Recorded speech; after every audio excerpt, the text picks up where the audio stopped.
Sometimes the hardest part of being strong is admitting you're tired of being strong alone.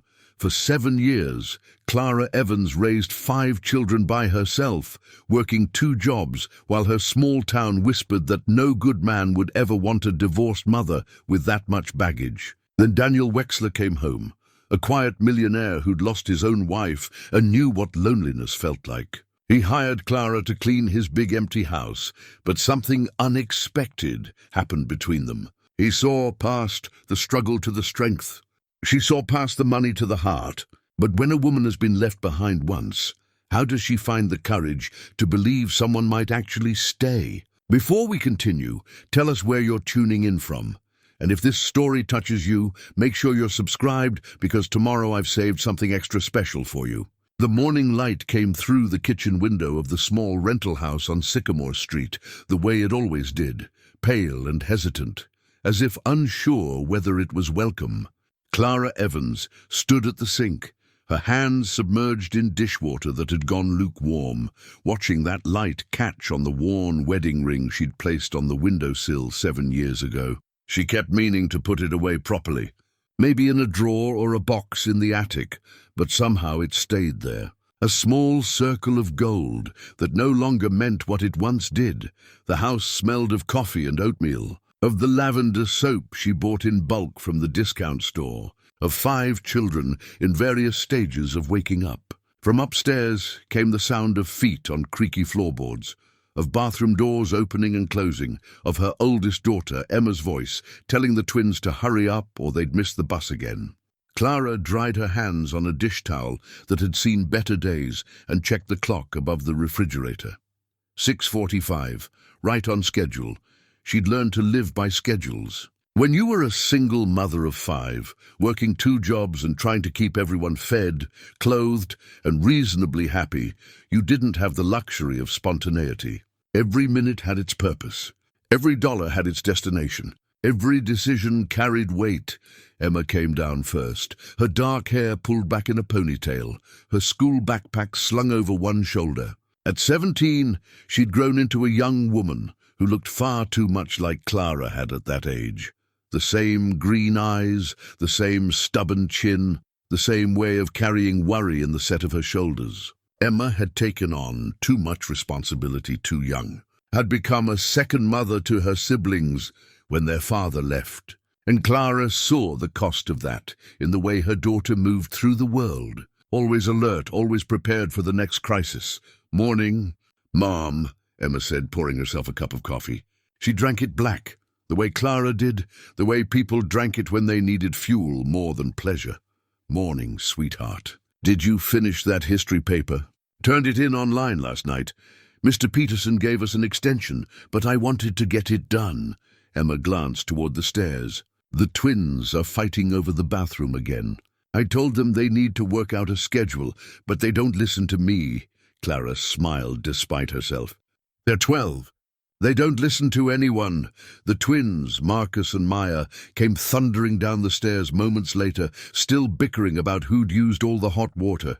They were fraternal twins, different as night and day in temperament, but identical in their ability to find something to argue about. Marcus was quiet and bookish when he wasn't fighting with his sister. Maya was all energy and opinions, a force of nature in a small body. "Mom, Marcus took forever in the shower," Maya complained, dropping into her chair at the kitchen table. "Maya's exaggerating," Marcus countered, reaching for the box of cereal.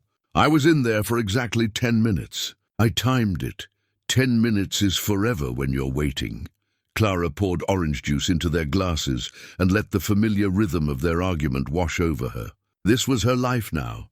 These small domestic dramas, these morning routines, these children who needed her to be everything their father had chosen not to be. She didn't regret any of it, not really. But there were moments, quiet moments like the one before dawn, when the house was still and she was alone with her thoughts. When she felt the weight of it all pressing down on her chest, Sophie came down next, yawning and rubbing her eyes. At 15, she was in that awkward stage, between childhood and whatever came after, all long limbs and changing moods. She'd been 10 when her father left, old enough to remember him clearly, old enough to feel the abandonment as a personal rejection. Of all the children, Sophie struggled the most with trust, with letting people get close.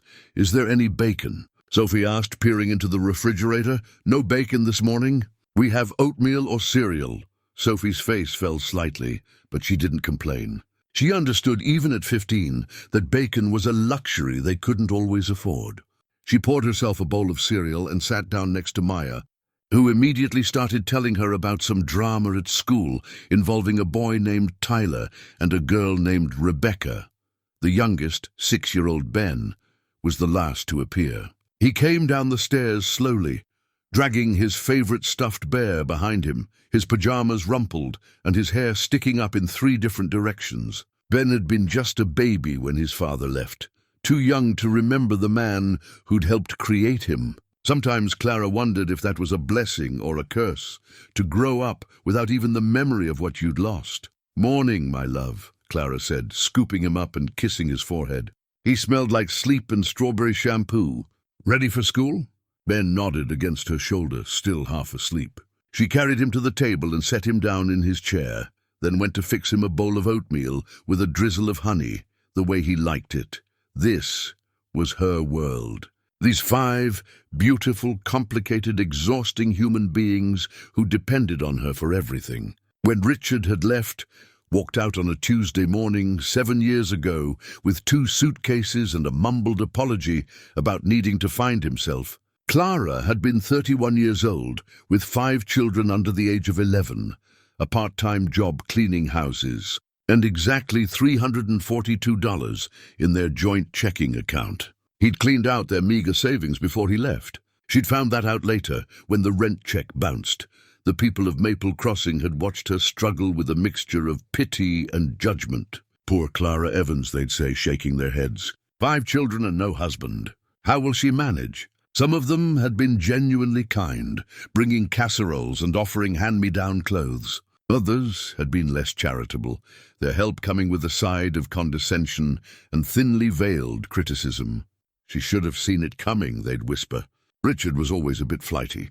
"A woman has to keep her husband interested, you know." Clara had learned to tune out the whispers. She'd learned to hold her head high when she walked through the grocery store, even when she was using food stamps. She'd learned to say thank you gracefully when someone offered help, and to say no thank you just as gracefully when that help came with strings attached.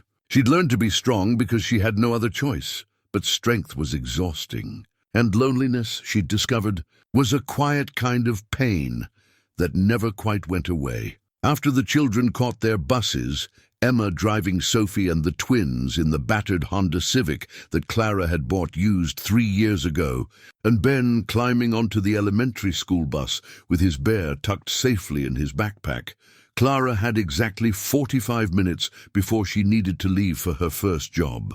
She used 30 of those minutes to clean the kitchen, start a load of laundry, and make a grocery list. She used the remaining 15 to sit on the back porch with a second cup of coffee, watching the morning sun climb higher over the small patch of yard where she'd planted tomatoes and green beans because vegetables from the store were expensive. The porch steps needed painting. The fence had a loose board. The gutters were full of last autumn's leaves because she hadn't had time to clean them out. There was always something that needed fixing, something that required money she didn't have or time she couldn't spare. But the tomatoes were coming in nicely, their vines heavy with fruit, and the morning was quiet and cool. And for these 15 minutes, Clara let herself simply be. Her phone buzzed in her pocket. A text from Janet Miller, one of her regular clients. "Clara, I know this is last minute, but I have a friend who needs some help. He's new to town. Well, not new exactly. He grew up here, but he's been away for years. Anyway, he's looking for someone to help maintain his property. It's the old Wexler estate on Hillcrest Drive. Good pay. Are you interested?" Clara read the message twice. The Wexler estate. She knew the place. Everyone in Maple Crossing knew the place. It sat on 15 acres at the edge of town, a beautiful old Victorian house with wraparound porches and gardens that had once been the envy of the county.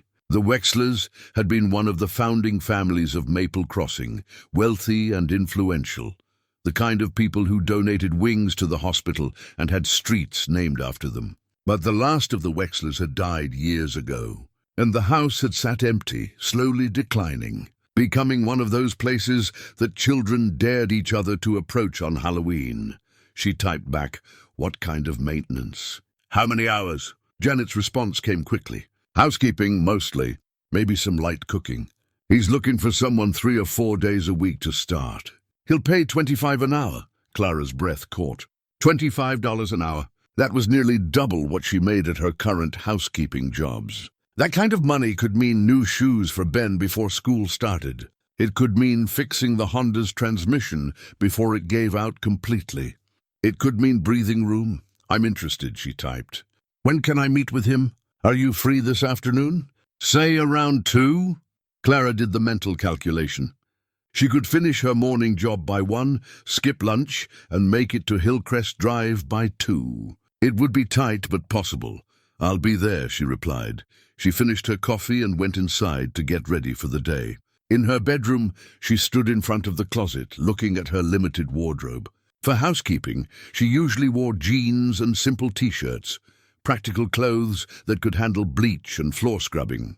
But for a job interview, even one for housekeeping, she wanted to look professional. She chose a pair of khaki slacks and a blue blouse, both purchased second-hand but in good condition. She brushed her hair and pulled it back in a neat bun, applied a minimal amount of makeup, and studied herself in the mirror. At 38, Clara still saw traces of the young woman she'd been before marriage, and motherhood had reshaped her. There were fine lines around her eyes now, threads of silver in her dark hair, a tiredness in her face that no amount of sleep seemed to cure. But her eyes were still clear, still green, still capable of hope even after everything. She touched the hollow of her throat where a necklace used to rest, a simple gold pendant that Richard had given her on their first anniversary. She'd sold it 4 years ago to pay for Marcus's emergency room visit when he'd broken his arm falling out of a tree. Some sacrifices you made without hesitation. Some losses you carried quietly.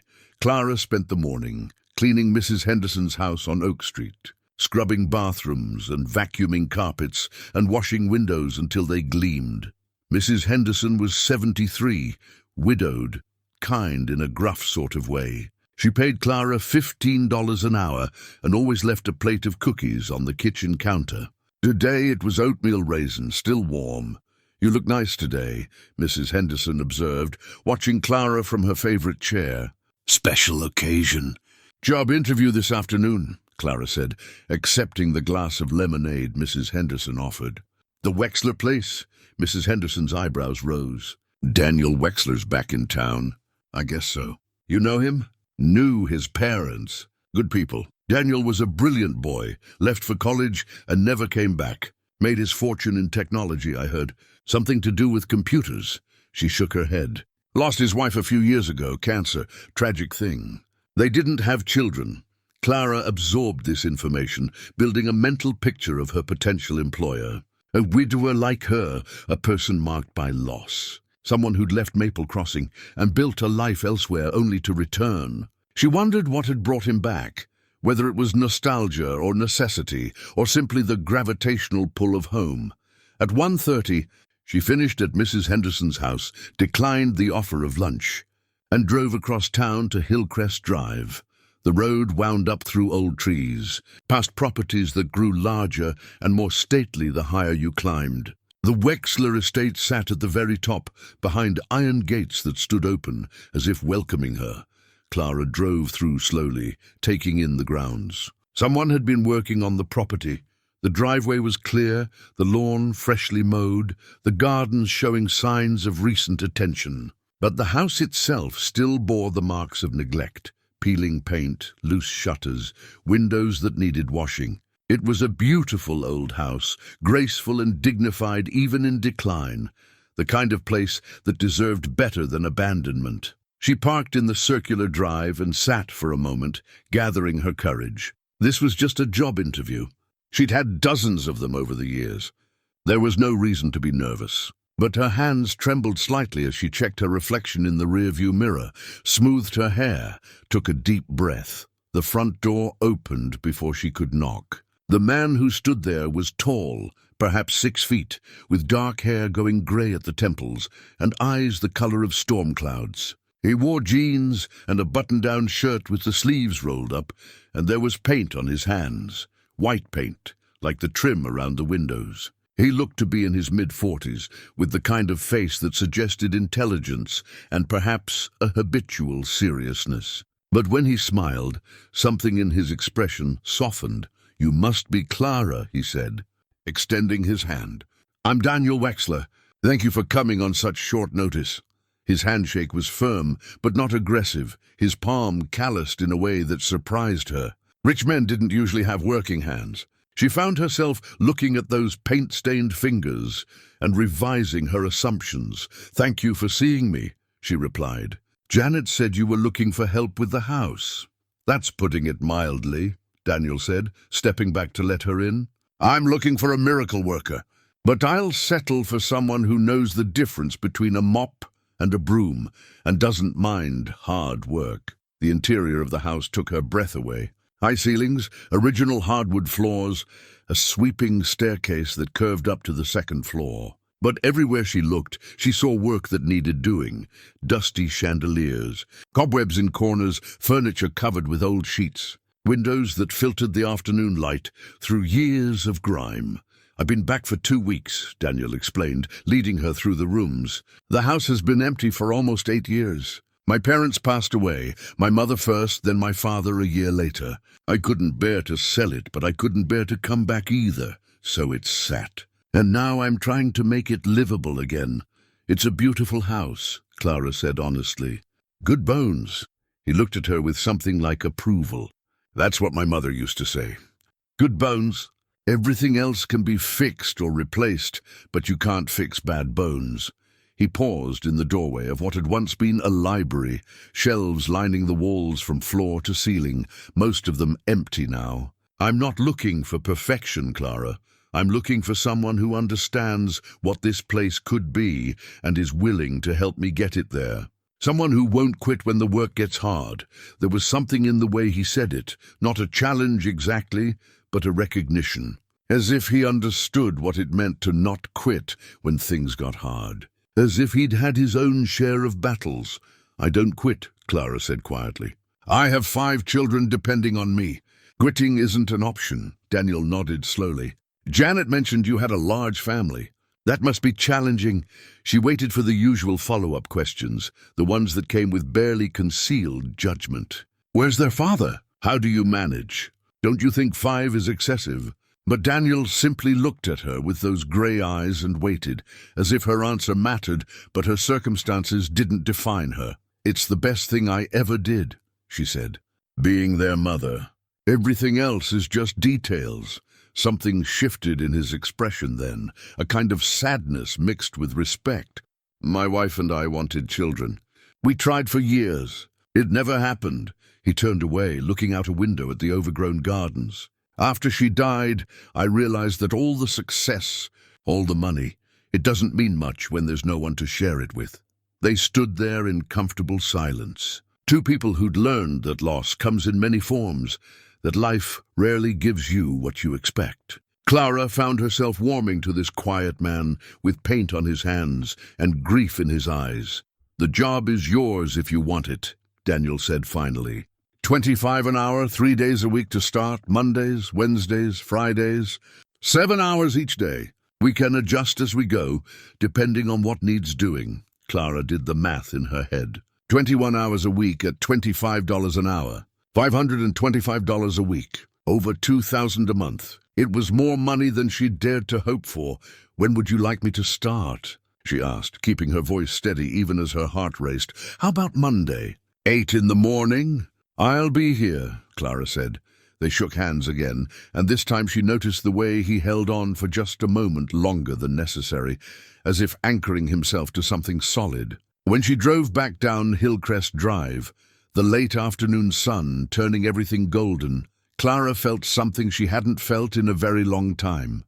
She felt like maybe, just maybe, Things were about to change. Clara arrived at the Wexler estate at 7:50 on Monday morning, 10 minutes early, because being late was a luxury she'd never been able to afford. The gate stood open again, and as she drove through, she noticed details she'd missed during her interview.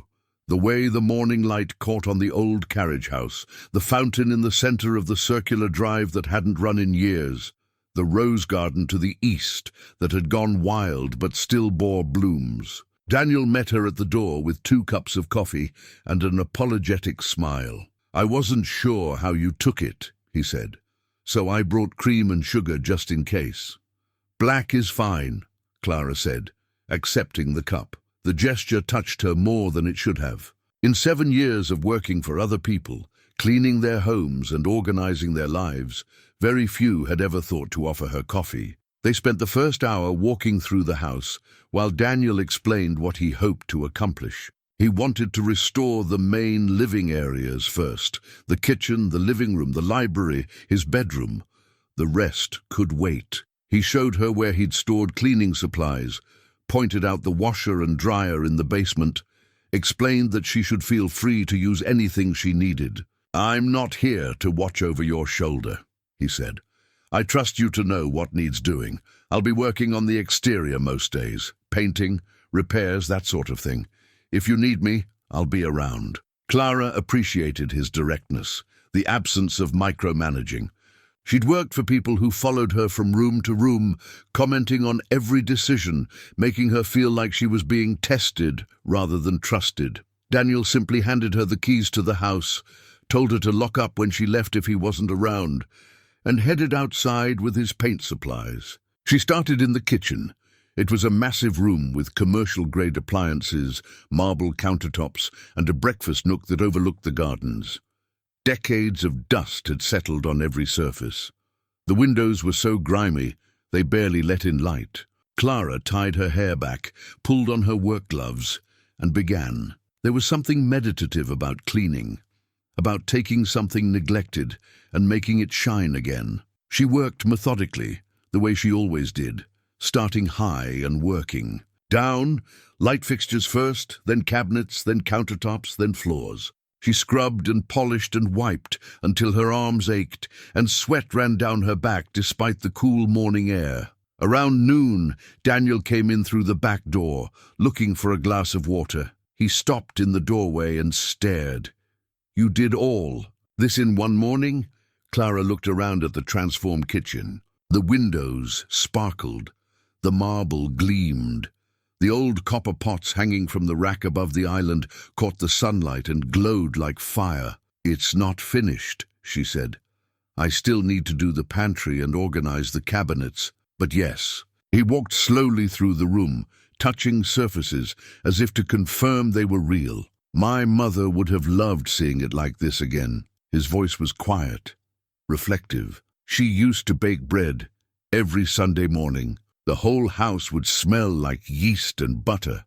I'd forgotten that until just now." Clara understood the power of spaces to hold memories, the way a clean window or a polished floor could bring the past rushing back. "What kind of bread?" she asked. "Honey wheat, with rosemary from the garden." He smiled, lost in the memory.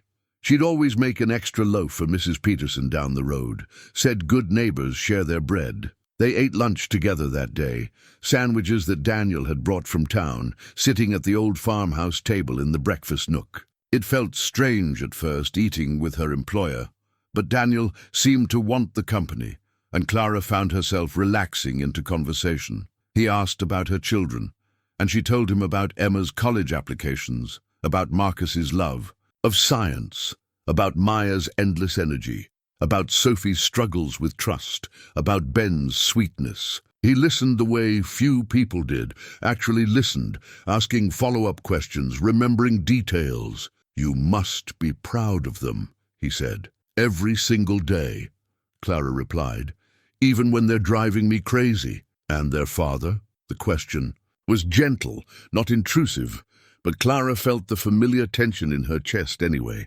He left 7 years ago, decided he wasn't cut out for family life. She kept her voice even, matter of fact. She'd learned not to load that statement with emotion, had trained herself to speak of Richard the way you'd speak of bad weather. Unfortunate, but beyond your control. We manage fine without him. Daniel nodded but didn't press. Instead, he told her about his wife, Sarah, how they'd met in graduate school, how she'd been brilliant and funny and completely unimpressed by his money, how cancer had taken her 3 years ago, how he'd thrown himself into work afterward because work was something he could control. I made my fortune building software for financial companies, he said. Sold the company 2 years ago for more money than I'll ever need. Kept thinking that success would fill the empty spaces. It doesn't. No, Clara agreed quietly. It doesn't. That first week passed quickly. Clara worked with a focus and efficiency that seemed to surprise Daniel. By Friday, she'd transformed the kitchen, the downstairs bathroom, and had made significant progress on the library. She'd found a rhythm to the work, a satisfaction in watching the house come back to life under her hands. On Friday afternoon, as she was preparing to leave, Daniel came in from the garden carrying a basket of vegetables, tomatoes, peppers, zucchini, green beans. The garden's producing more than I can use, he said. Would you take these? I hate to see them go to waste. Clara looked at the basket, at the abundance there. She thought of her own small garden, of stretching groceries to feed 5 children, of the calculations she made every week at the store. Pride warred with practicality, and practicality won. Thank you, she said, accepting the basket.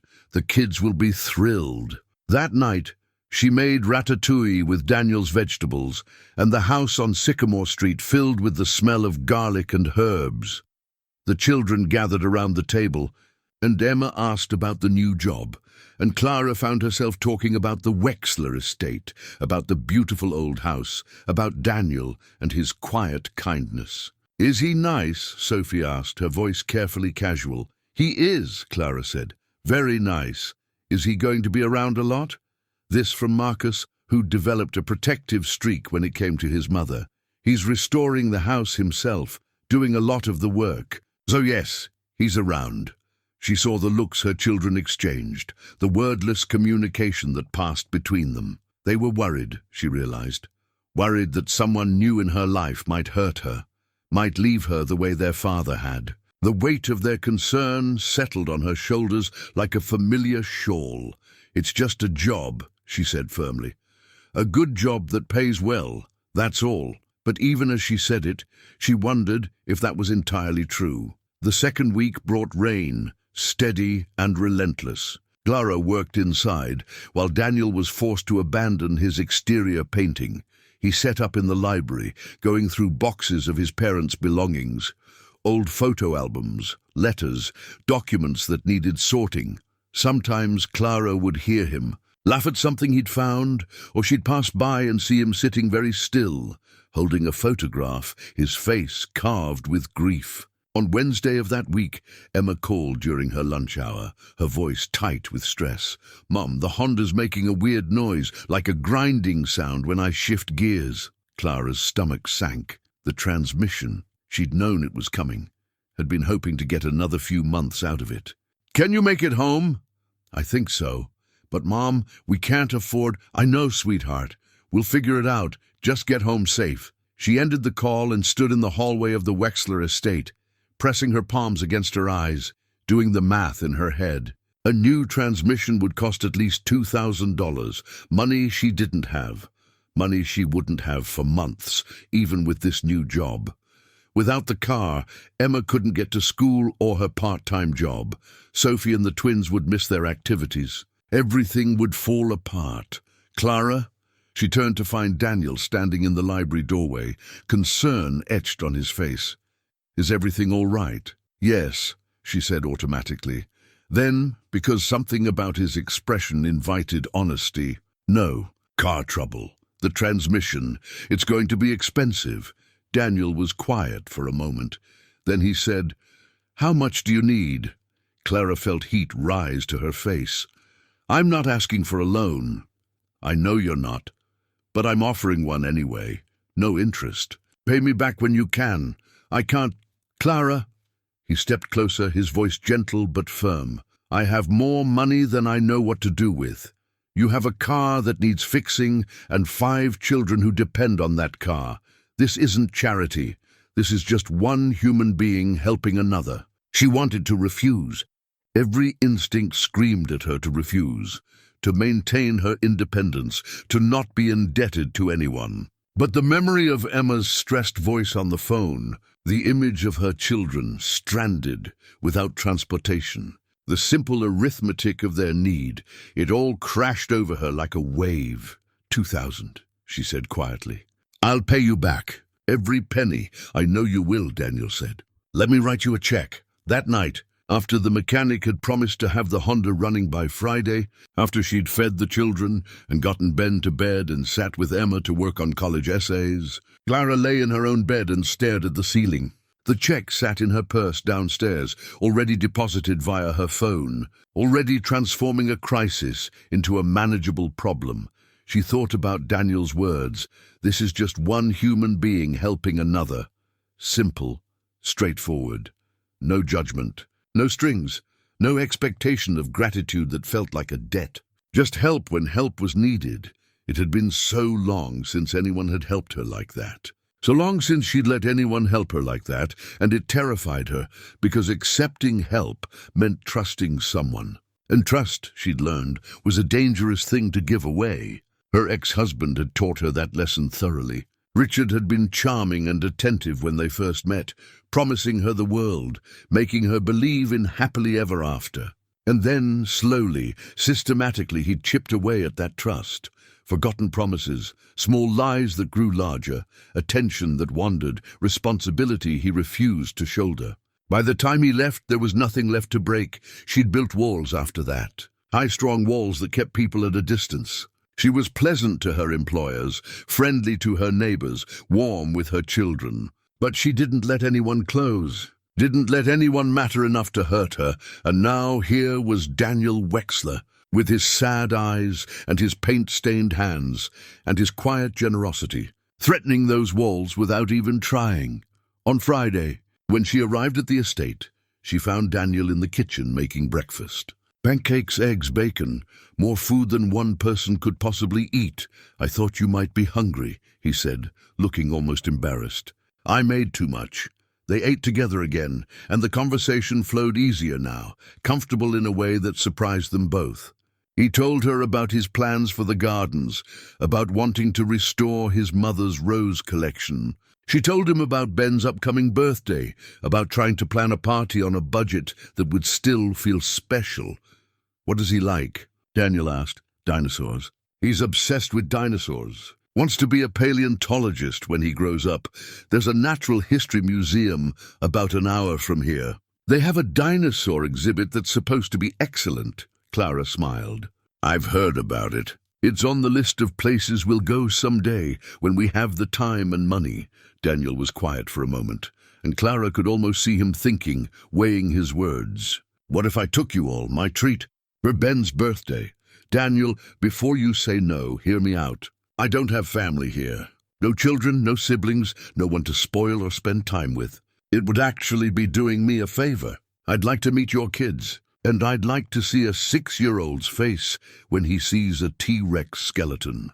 Clara opened her mouth to refuse, to maintain her boundaries, to keep this relationship professional and safely distant. But then she thought of Ben's face, of the joy it would bring him, of the gift of a memory he'd carry forever. "Okay," she heard herself say. But we pay for our own admission." "Deal," Daniel said. And his smile transformed his entire face. That Sunday, they all piled into Daniel's SUV, a vehicle large enough to hold 5 children and 2 adults comfortably, so different from the cramped Honda that Clara drove. The children were on their best behavior, polite and curious about this man their mother worked for. Daniel handled their questions with patience and humor, never talking down to them, genuinely interested in what they had to say. At the museum, Ben's excitement was incandescent. He dragged Daniel from exhibit to exhibit, rattling off dinosaur facts with the confidence of an expert. Daniel listened intently, asked questions, lifted Ben up so he could see better. Clara watched them together, this lonely man and her youngest son, and felt something shift in her chest. Emma caught her eye and smiled knowingly. Sophie looked less guarded than usual. Even Marcus, usually suspicious of strangers, was warming to Daniel's easy presence. On the drive home, Ben fell asleep against Daniel's shoulder in the back seat where he'd insisted on sitting. Clara glanced in the rearview mirror and saw Daniel looking down at her son with an expression of such tenderness that it made her throat tight. When they arrived back at the house on Sycamore Street, the children thanked Daniel profusely and headed inside, their voices carrying stories of the day. Clara lingered by the car, searching for words adequate to express her gratitude. "Thank you," she finally said. Today meant everything to them. "To us? Thank you for letting me be part of it," Daniel replied. "I haven't had this much fun in years." They stood there in the fading light, and something passed between them, an acknowledgement, a possibility, a door opening where there had only been walls. Clara felt it and recognized it, and didn't know whether to move toward it or run away. "I should go," she said. "It's a school night, of course. I'll see you Monday?" "Monday," she confirmed. She watched him drive away, then turned to find all 5 children standing in the living room window, watching her with matching expressions of interest and hope.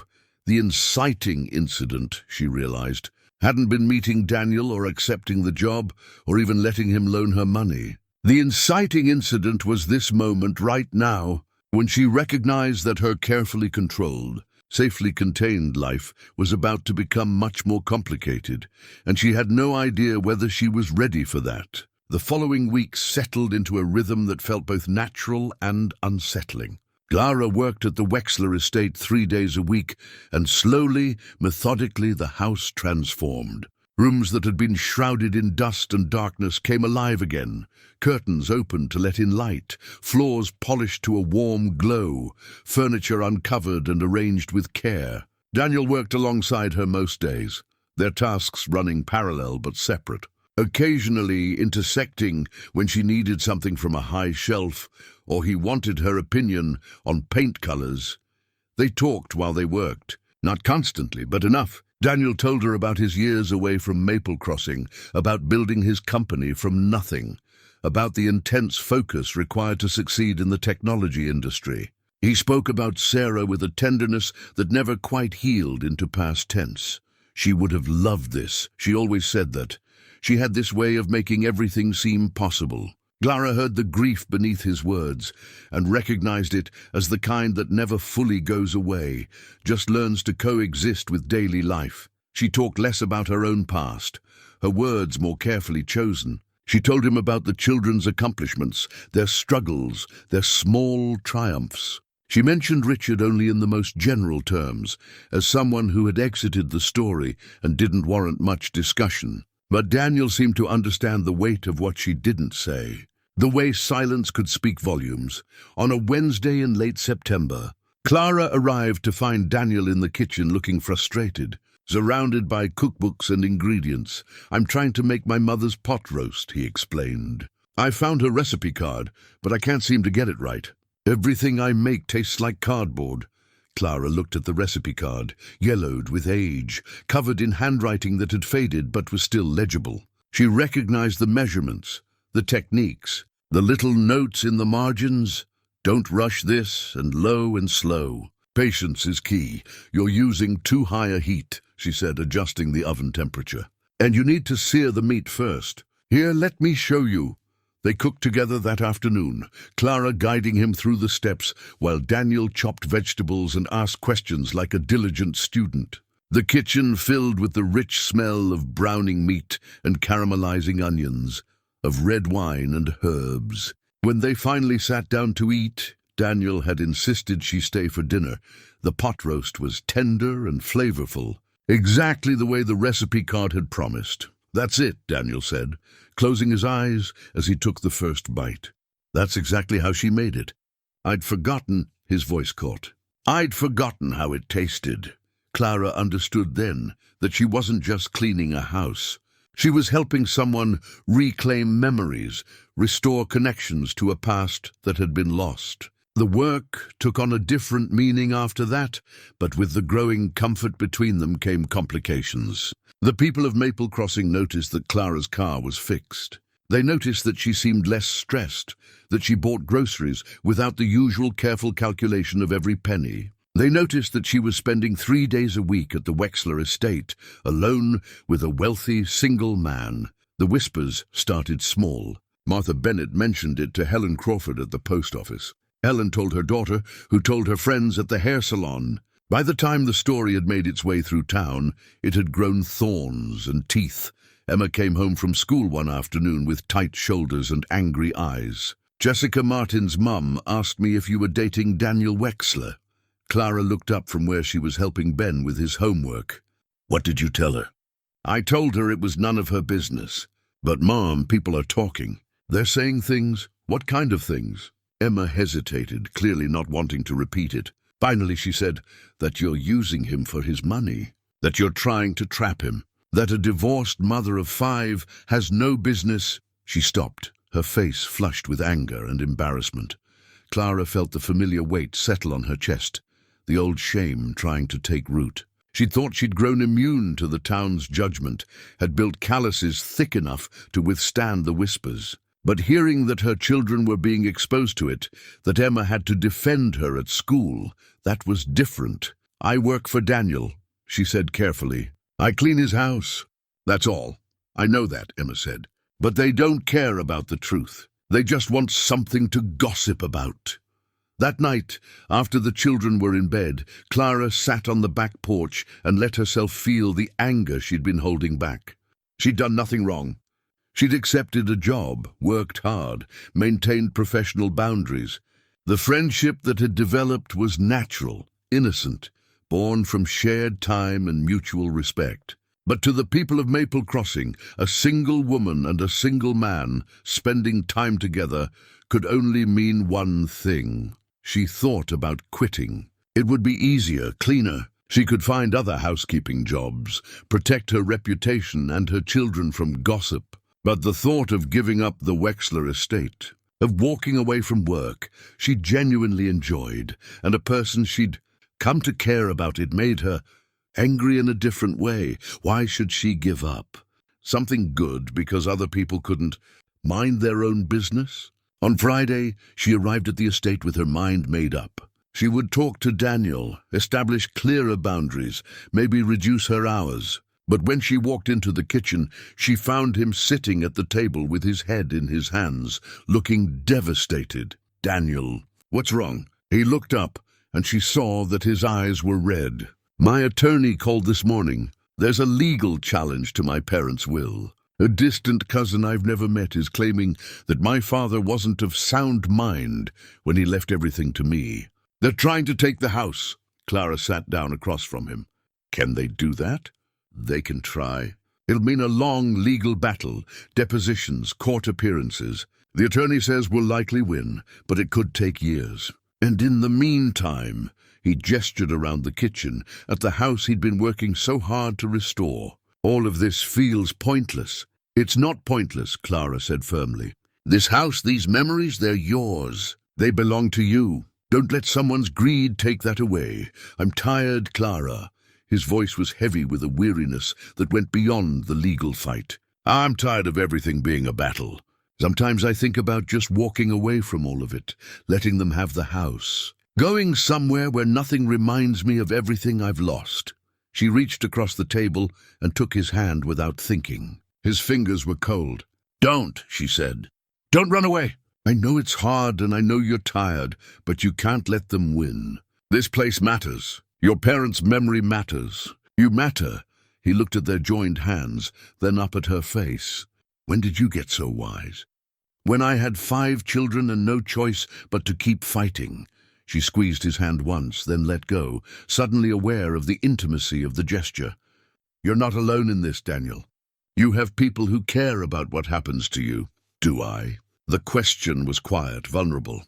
"Yes," she said. "You do." They sat in silence for a moment, and Clara felt the shift happening again, the walls crumbling despite her best efforts to maintain them. This wasn't just about work anymore. This was friendship. Maybe more than friendship. And that terrified her. Over the following days, the legal situation cast a shadow over everything. Daniel grew quieter, more withdrawn. He worked mechanically on the house, but without the enthusiasm he'd shown before. Clara watched him struggle and wished she knew how to help. On Monday of the next week, she brought him lunch, a container of the soup she'd made for her children the night before. He accepted it with a grateful smile that didn't quite reach his eyes. "How are the kids?" he asked, clearly trying to focus on something other than his own problems. "They're good." Sophie made honor roll. Marcus won the science fair with his project on renewable energy. Maya's learning to play guitar, which means the house is very loud these days. And Ben, still obsessed with dinosaurs? Completely. He asked me when we could visit you again. He wants to show you his new dinosaur book. Daniel's expression softened. I'd like that. I've missed seeing them. Missed seeing all of you. The words hung in the air between them, weighted with meaning. Clara felt her heart rate pick up, felt the familiar urge to retreat, to deflect, to keep things safe and uncomplicated. "They've missed you too," she said carefully. "Emma asks about you. How the legal battle is going. Tell her I'm managing." He paused. "Clara, I need to ask you something, and I want you to be honest with me." She waited, feeling suddenly nervous. "Have people been talking?" "About us, I mean." "About you working here?" Clara's face grew warm. "Small towns talk. It's what they do." "That's not an answer," she met his eyes. "Yes, there's been talk. Nothing I can't handle." "What kind of talk?" "The usual kind. Speculation, judgment, people making assumptions about things that aren't their business." Daniel's jaw tightened. "I'm sorry. I never wanted to make things difficult for you. You haven't. The problem isn't you. It's people who have nothing better to do than gossip. Still, if working here is causing problems for you or your children—" "Stop," Clara interrupted. "I'm not quitting. I'm not going to let narrow-minded gossip dictate my life. I spent too many years doing that after Richard left, worrying about what people thought, trying to prove I was respectable enough to deserve basic human decency. I'm done with that." He studied her face. "You're sure?" "I'm sure." But even as she said it, Clara knew the situation was more complicated than she was admitting. Because the gossip wasn't entirely wrong. She did care about Daniel. She thought about him when she wasn't at the estate. She looked forward to Mondays and Wednesdays and Fridays with an anticipation that had nothing to do with the paycheck and everything to do with his company. She noticed things, the way he smiled when he was genuinely happy, the paint he always forgot to wash off his hands, the kindness he showed her children, the loneliness that shadowed him, despite his attempts to hide it. She was developing feelings for him, real feelings, the kind that could lead to hurt. That Saturday, Clara took the children to the farmer's market in the town square. It was a warm autumn day, the air crisp and smelling of apples and cinnamon. They wandered between stalls, selling vegetables and honey and homemade bread. Ben riding on her hip, even though he was getting too big for it. The other children scattered but within sight. She was examining a display of squash when she heard a familiar voice behind her. "Clara Evans. Fancy seeing you here." She turned to find Margaret Holloway, president of the PTA and self-appointed moral authority of Maple Crossing. Margaret was in her early 50s, perfectly coiffed, wearing pearls to a farmer's market. "Hello, Margaret," Clara said evenly. "I heard you're working up at the Wexler place now. That must be quite interesting." There was something in Margaret's tone that set Clara's teeth on edge. "It's a good job. The house is beautiful, I'm sure it is. And Daniel Wexler, such a tragic figure, isn't he? Losing his wife like that? Coming home alone." Margaret's smile was sharp. "Though I suppose he's not entirely alone anymore." Clara felt Emma materialize at her side, protective instincts on full alert. "Is there something you want to say, Mrs. Holloway?" Margaret's eyes flickered to Emma, then back to Clara. "Just that people are concerned about propriety." "You understand?" "No," Clara said quietly. "I don't understand. What exactly are you concerned about?" "Well, you're a divorced woman with children, working alone in a house with an eligible bachelor. It raises questions about judgment, The words hit like a slap, all the more painful for being delivered with a smile. Clara felt Emma tense beside her, felt her daughter ready to defend her. But this was her battle to fight.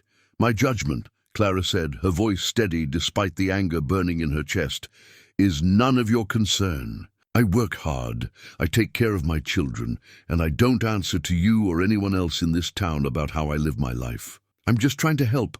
No, you're trying to shame me for doing nothing wrong. And I'm done accepting that." Clara shifted Ben to her other hip. "Come on, kids, let's go." She walked away with her head high, her children following like a protective formation.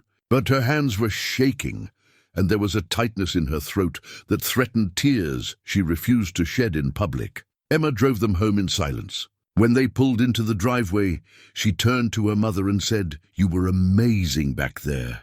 Clara let out a shaky breath. "I was angry. You stood up for yourself, for us. That's not something we see you do very often." It was true. Clara had spent so long trying to be invisible, trying not to give the town any more ammunition to use against her. She'd accepted their judgment, their pity, their conditional kindness. But something had changed. Maybe it was working at the estate, reclaiming her sense of competence and worth. Maybe it was Daniel's friendship, the way he treated her like an equal. Maybe it was simply reaching a breaking point after 7 years of making herself small. Whatever it was, she was tired of apologizing for her existence. That night, after the children were asleep, her phone rang. Daniel's name appeared on the screen. "I heard what happened at the farmer's market," he said without preamble. "Are you all right? How did you—" "Small town. Word travels fast. Clara, I'm sorry. This is my fault. It's not your fault that some people are small-minded. Still, I hate that you're dealing with this because of me." She sat down on the back porch steps, looking up at the stars. "Daniel, can I ask you something?" "Anything. Why did you come back to Maple Crossing? You could live anywhere. You have the money to go wherever you want. Why here?" He was quiet for a long moment. "Because running away doesn't solve anything. I spent 3 years after Sarah died just existing, working, traveling, filling time. Nothing meant anything. And then one day I woke up and realized I was turning into a ghost. The only place I'd ever really belonged was here, in this house with these memories. I came back because I needed to remember who I was before everything fell apart. And have you remembered?" "I'm starting to," he said softly. "Thanks to you," Clara's breath caught. "Daniel, I know this is complicated. I know the timing is terrible and that I'm dealing with legal issues and that the whole town is watching. But Clara, you've become important to me. Your friendship, your strength, the way you've helped me bring this house back to life. I need you to know that." She closed her eyes, feeling the pull of him, the temptation to let herself fall into whatever this was becoming. But fear held her back, fear of being hurt again, fear of her children being hurt. Fear of trusting someone with her heart when the last person she'd trusted had shattered it. "I care about you too," she said quietly. "But I have 5 children who depend on me. I can't take risks with my heart anymore. The cost is too high." "I understand," Daniel said, and she heard the disappointment in his voice, but also the respect. "I'm not asking you to risk anything. I just wanted you to know where I stand." After they said goodnight, Clara sat on the porch for a long time, thinking about courage and fear, about the different kinds of strength it took to open yourself up to possibility.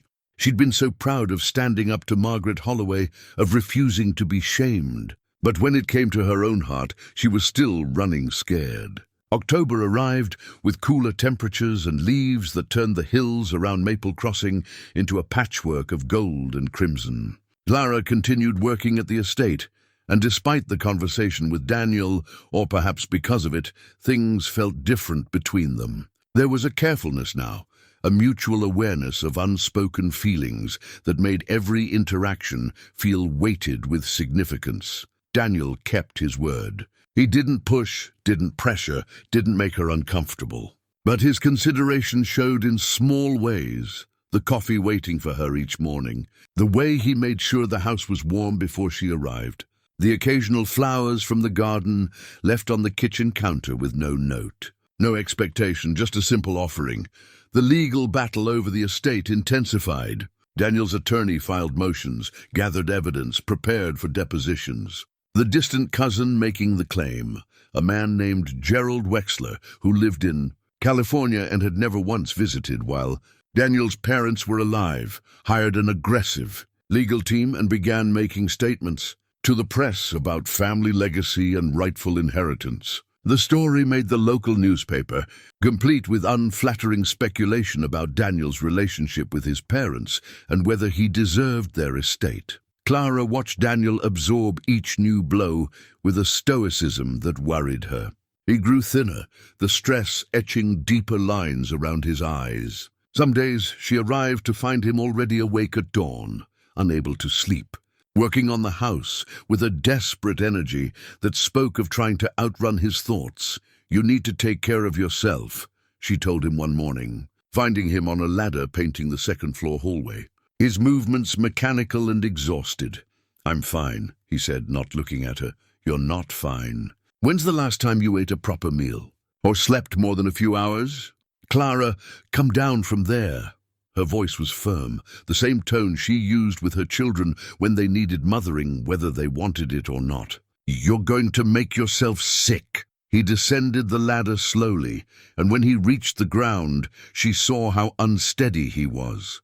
Without thinking, she reached out to steady him, her hand on his arm. He looked at her touch, then at her face, and something vulnerable flickered in his expression.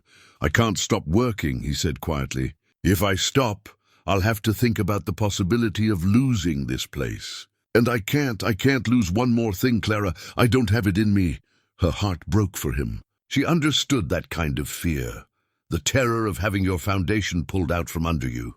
"You're not going to lose it. Your attorney says you have a strong case. Attorneys say a lot of things." She guided him downstairs to the kitchen, made him sit while she prepared food, scrambled eggs, toast, fresh fruit from the farmer's market. He ate because she insisted, and she watched him like a hawk to make sure he finished every bite.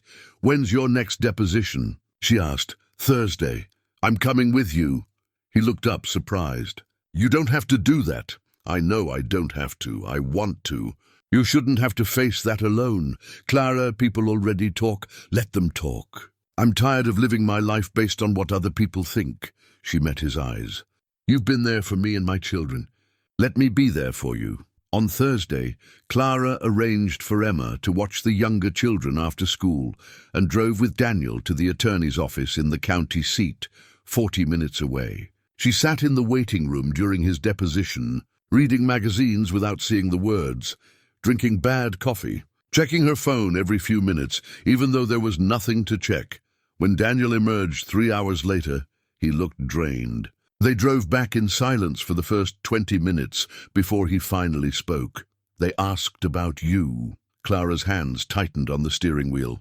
"What about me?"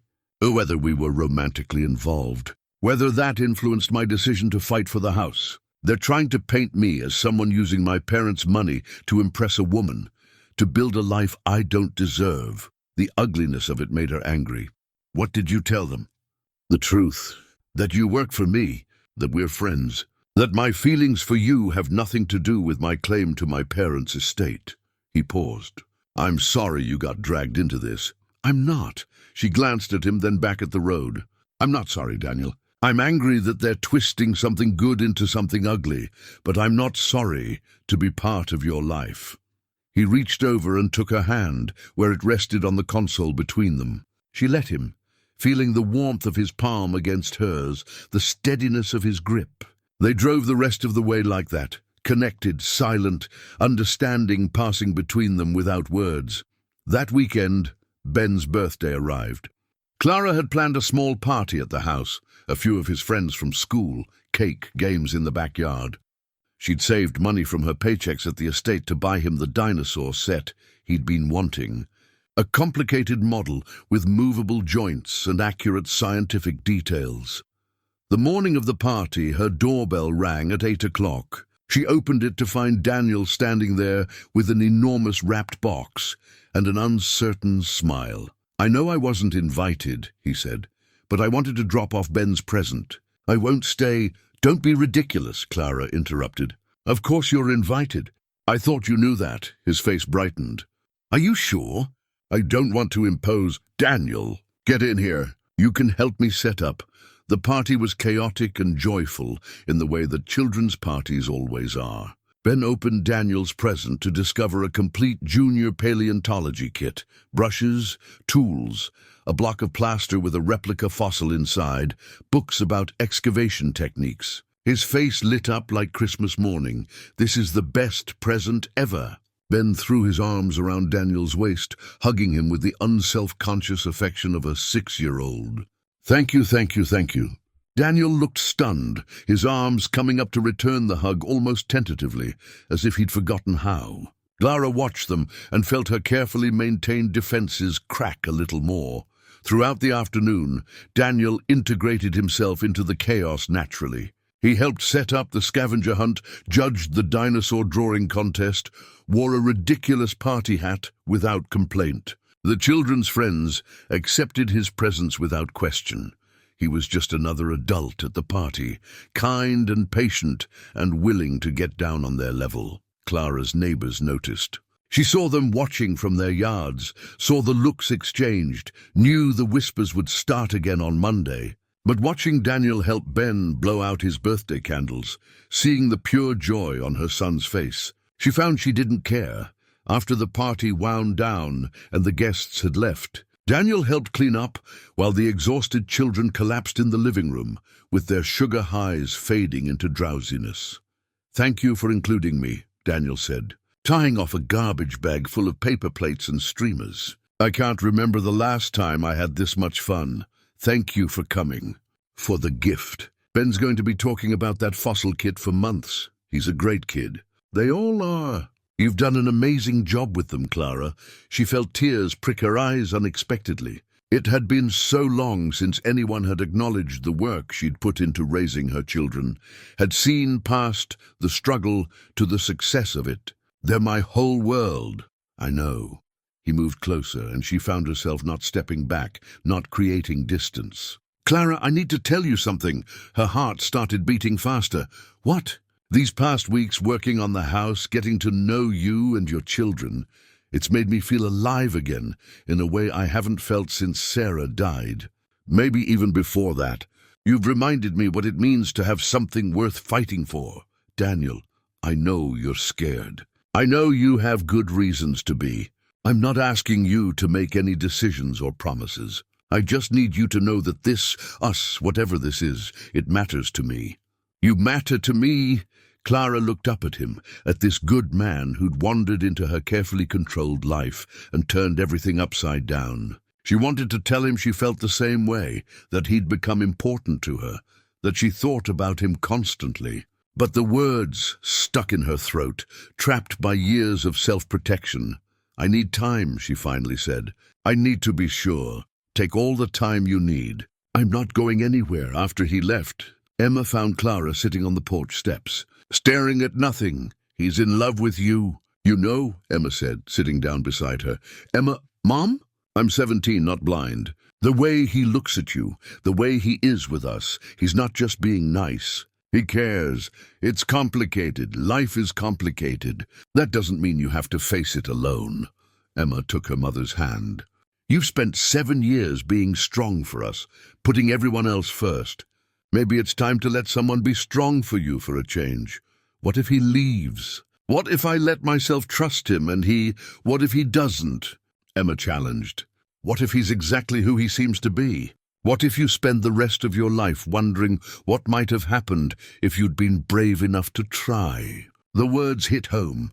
Clara thought about courage, about the difference between being strong and being afraid. She'd been calling her isolation strength for 7 years, but maybe it was just another form of fear. The following Monday, Clara arrived at the estate to find Daniel in the library, surrounded by photo albums. He looked up when she entered, his expression weary but determined. I've been going through my parents' things, he explained, looking for anything that might help with the case. Letters, documents, anything that shows their relationship with me, their intentions for the estate. Clara set down her cleaning supplies and sat across from him. Have you found anything? Letters from my mother. Dozens of them from when I was away at school and after. She wrote to me every week for 20 years. His voice was thick with emotion. I'd kept some of them, but I didn't realize she'd kept copies of every single one. Reading them now, God, Clara, she was so proud of me, so supportive. And I barely called, barely visited. I was so focused on building my career, on proving myself, that I let years go by without really connecting with them. You were living your life. They understood that, did they? Or did they just accept it because they loved me and didn't want to make me feel guilty? He picked up one of the letters, his hands shaking slightly. In this one, from 5 years ago, she writes about hoping I'll come home for Christmas. She says, I know you're busy, darling, and I'm so proud of all you've accomplished. But the house feels empty without you. Your father and I miss our boy. I didn't go that Christmas. I sent gifts and made excuses about work deadlines. Clara moved to sit beside him, close enough that their shoulders touched. Daniel, you can't torture yourself with regret. You loved your parents. They knew that. How? How did they know when I barely showed it? Because parents know. We see love in different ways.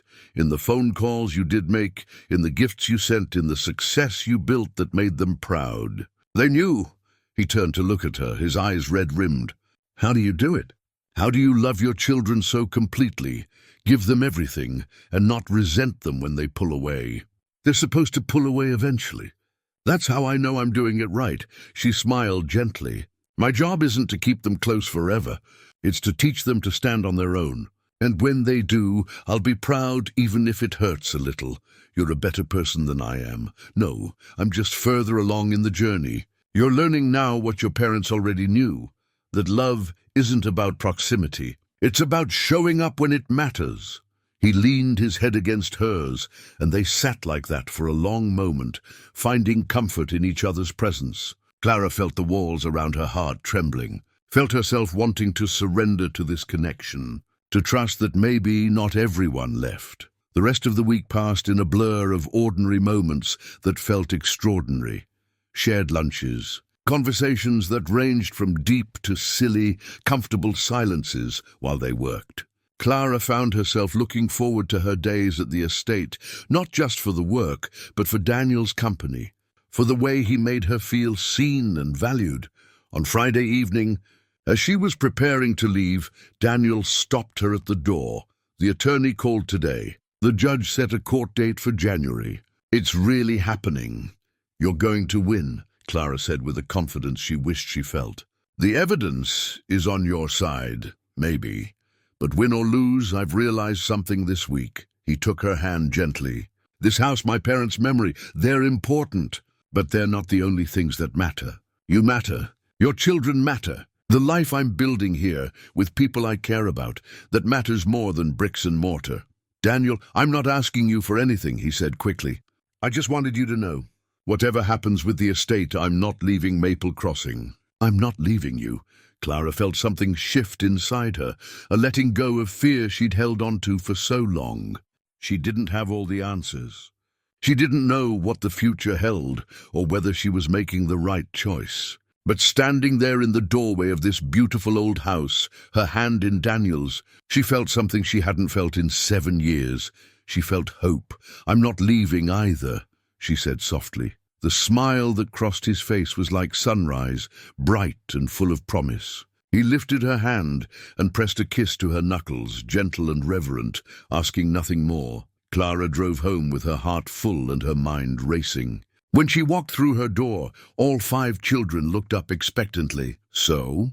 Sophie asked. Did something happen? Why would something happen? Mom, you're smiling, Marcus observed. Like really smiling. The kind of smile that means something good. Clara looked at her children, these 5 people who knew her better than anyone, who'd been through everything with her, who deserved to see her happy. Maybe something good is starting to happen, she admitted. The children exchanged glances, then Emma grinned.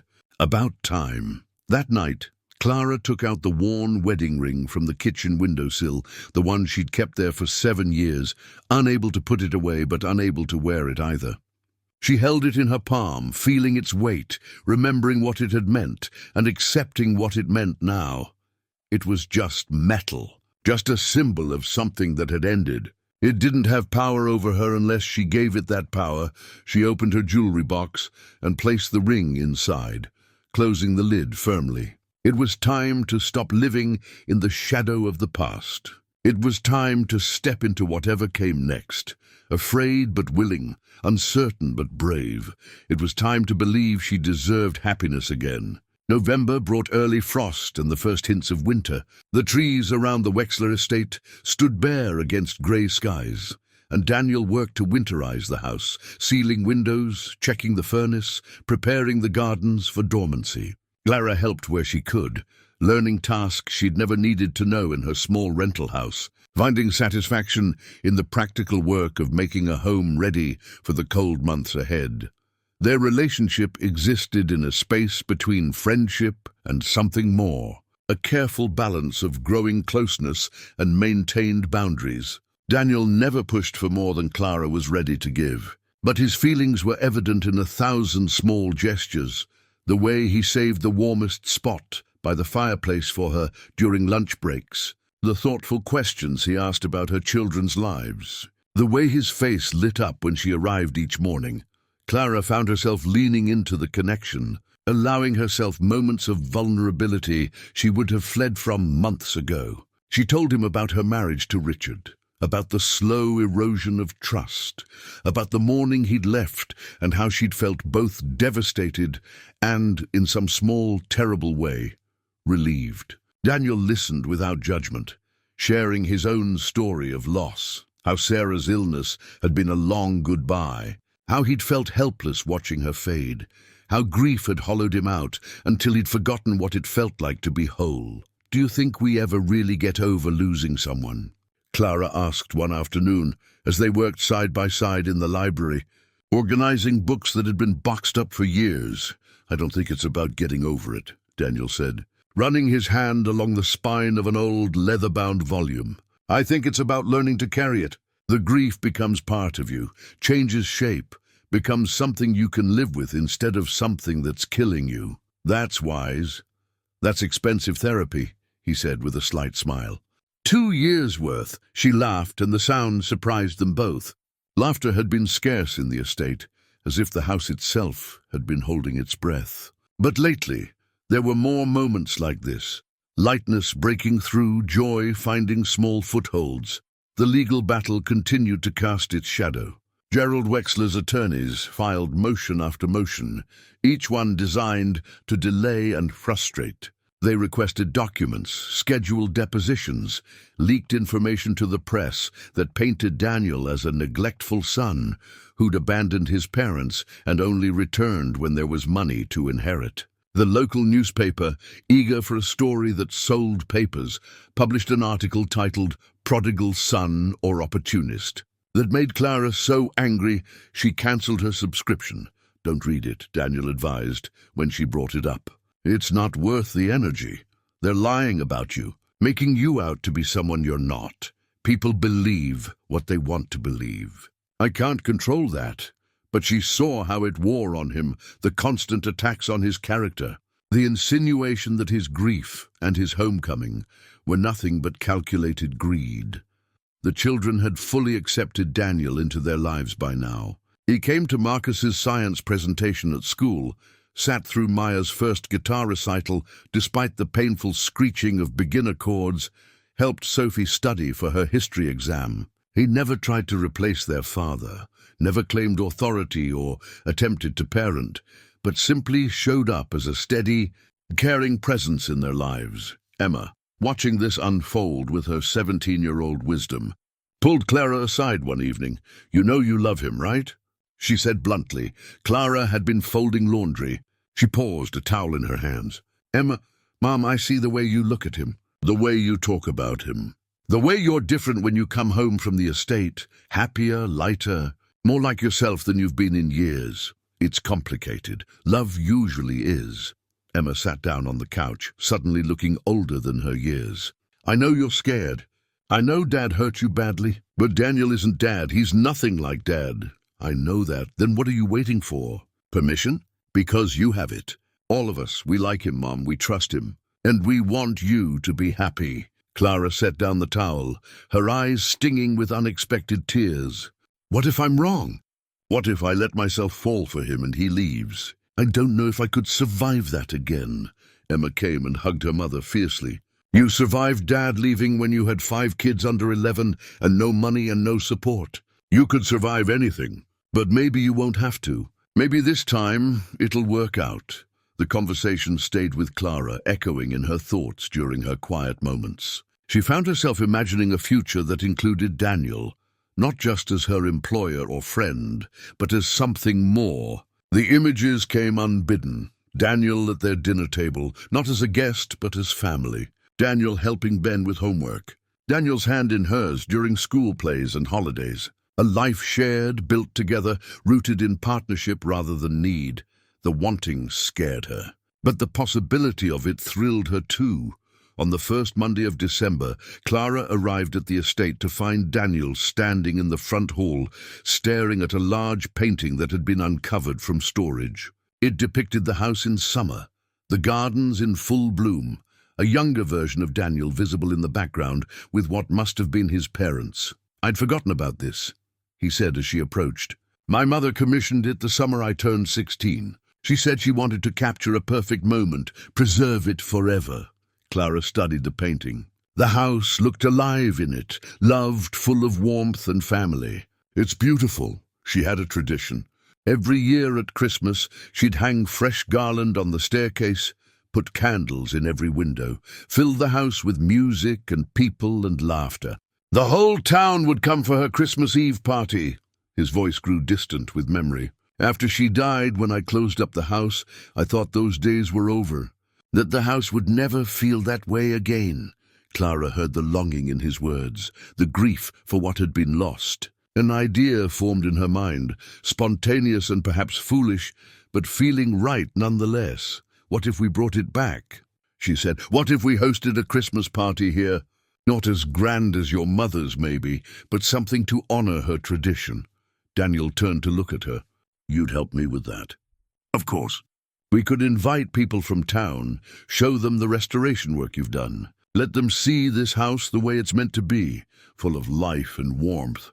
Clara, after everything the town has said about you, about us, you'd still want to open this house to them? She thought about Margaret Holloway's judgment, about the whispers and sideways glances, about 7 years of being made to feel less than. Then she thought about Daniel's lonely battle to reclaim his heritage, about the beautiful house that deserved to be celebrated, about refusing to live small because others couldn't see beyond their prejudices. Yes, she said firmly, I would, because this house is worth celebrating, and because I'm done letting fear make my decisions. Something shifted in Daniel's expression, admiration mixed with tenderness. Then let's do it. Let's give this house the Christmas it deserves. They spent the following weeks planning. Clara coordinated with caterers she knew from her housekeeping jobs, negotiated prices, planned a menu that would be elegant but not excessive. Daniel hired a small crew to help with decorating, and together they transformed the estate into something magical. Fresh garland wound up the staircase, just as Daniel's mother used to do. White lights sparkled in every window. The old chandelier in the entryway, cleaned and restored, glittered with crystal drops that caught the light like ice. They set up the ballroom, a space that hadn't been used in decades, with round tables and chairs. A space for musicians, arrangements of winter flowers. Clara brought her children to help with the final preparations. They worked together, hanging ornaments on the massive Christmas tree in the front hall, arranging chairs, setting tables. Daniel moved among them, directing but also participating, and Clara watched him interact with her children with a warmth that made her chest tight. At one point, she found him and Ben sitting on the floor beneath the Christmas tree, stringing popcorn for old-fashioned garland. Ben was chattering about a book he'd read on velociraptors, and Daniel was listening with complete attention, asking questions that showed genuine interest. Did you know velociraptors were actually pretty small? Ben explained seriously. Not like in the movies. They were only about 2 feet tall. I didn't know that, Daniel said. Movies get a lot of things wrong, don't they? Yeah, but movies are still fun. Ben looked up at the tree, at the lights twinkling above them. "This is the best Christmas tree we've ever had. Even better than the one at your house?" Ben nodded solemnly. "Ours is nice, but it's small. This one is like a Christmas tree for a palace or something." Daniel glanced over at Clara, who'd been listening from the doorway. The look they shared was full of meaning, about how the simple joy of a child could put everything else in perspective, about how the true richness of life had nothing to do with money. The night before the party, after the children had gone home, Clara and Daniel did a final walkthrough of the house. Everything was ready. The caterers would arrive in the morning. The musicians were confirmed. The guest list included over 100 people, neighbors, business associates, town officials. Anyone who wanted to come was welcome. They stood in the ballroom, and Daniel turned to her with an expression she couldn't quite read. "I couldn't have done this without you," he said. "Not just the party, all of it. Restoring this house, finding my way back to who I used to be. You gave me that. You would have figured it out on your own, maybe, but it wouldn't have meant as much." He moved closer, and Clara's heart began to race. "Clara, I know we've been taking things slow. I know you need time, and I respect that. But tomorrow night, when this house is full of people and music and light, I want you to know that none of it will matter as much as having you here beside me." She looked up at him, at this man who'd somehow become essential to her life, who'd proven through patience and consistency that trust could be earned back. "Daniel, you don't have to say anything. I just needed you to know." But Clara found she did want to say something. She wanted to be brave, to step past the fear that had governed her choices for too long. "I care about you," she said, her voice barely above a whisper. "More than I thought I could care about anyone again. You scare me because you matter so much. I don't want to scare you.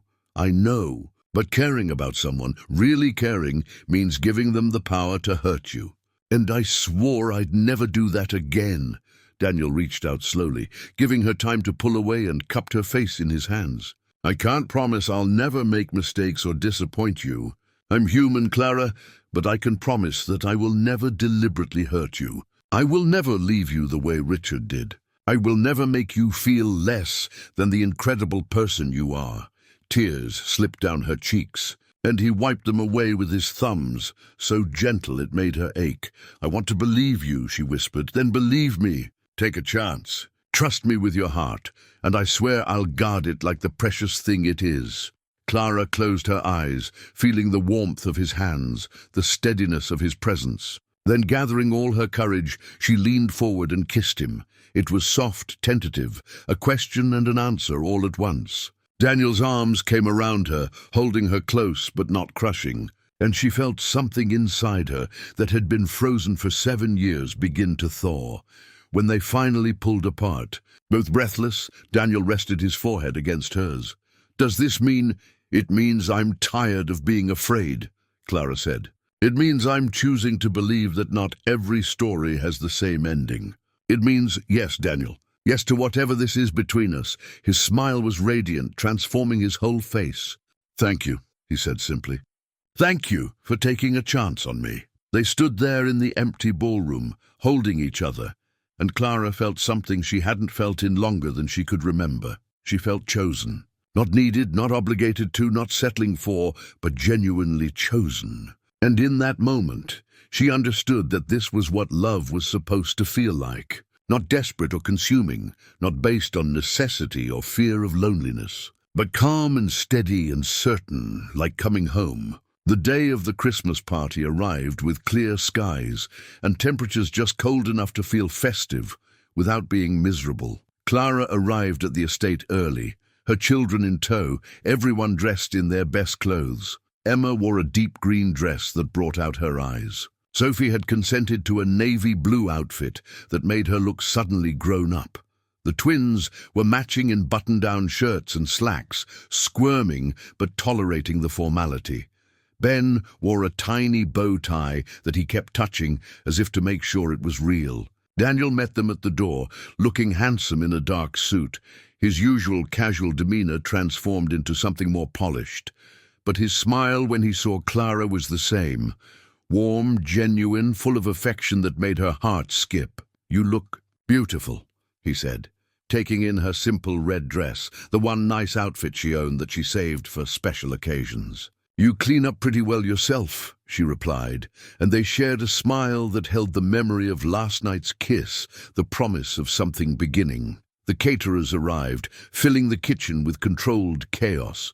Musicians set up in the ballroom. Clara coordinated everything with the efficiency of someone used to managing multiple crises simultaneously, while Daniel greeted early arrivals and showed them the restoration work he'd completed. By 7 o'clock, the house was full of people. Clara watched from the kitchen doorway as neighbors and townspeople wandered through rooms they'd likely never expected to see inside, admiring the craftsmanship, the restoration work, the way Daniel had honored his parents' memory while making the space his own. She saw Mrs. Henderson from Oak Street, chatting with Janet Miller near the Christmas tree.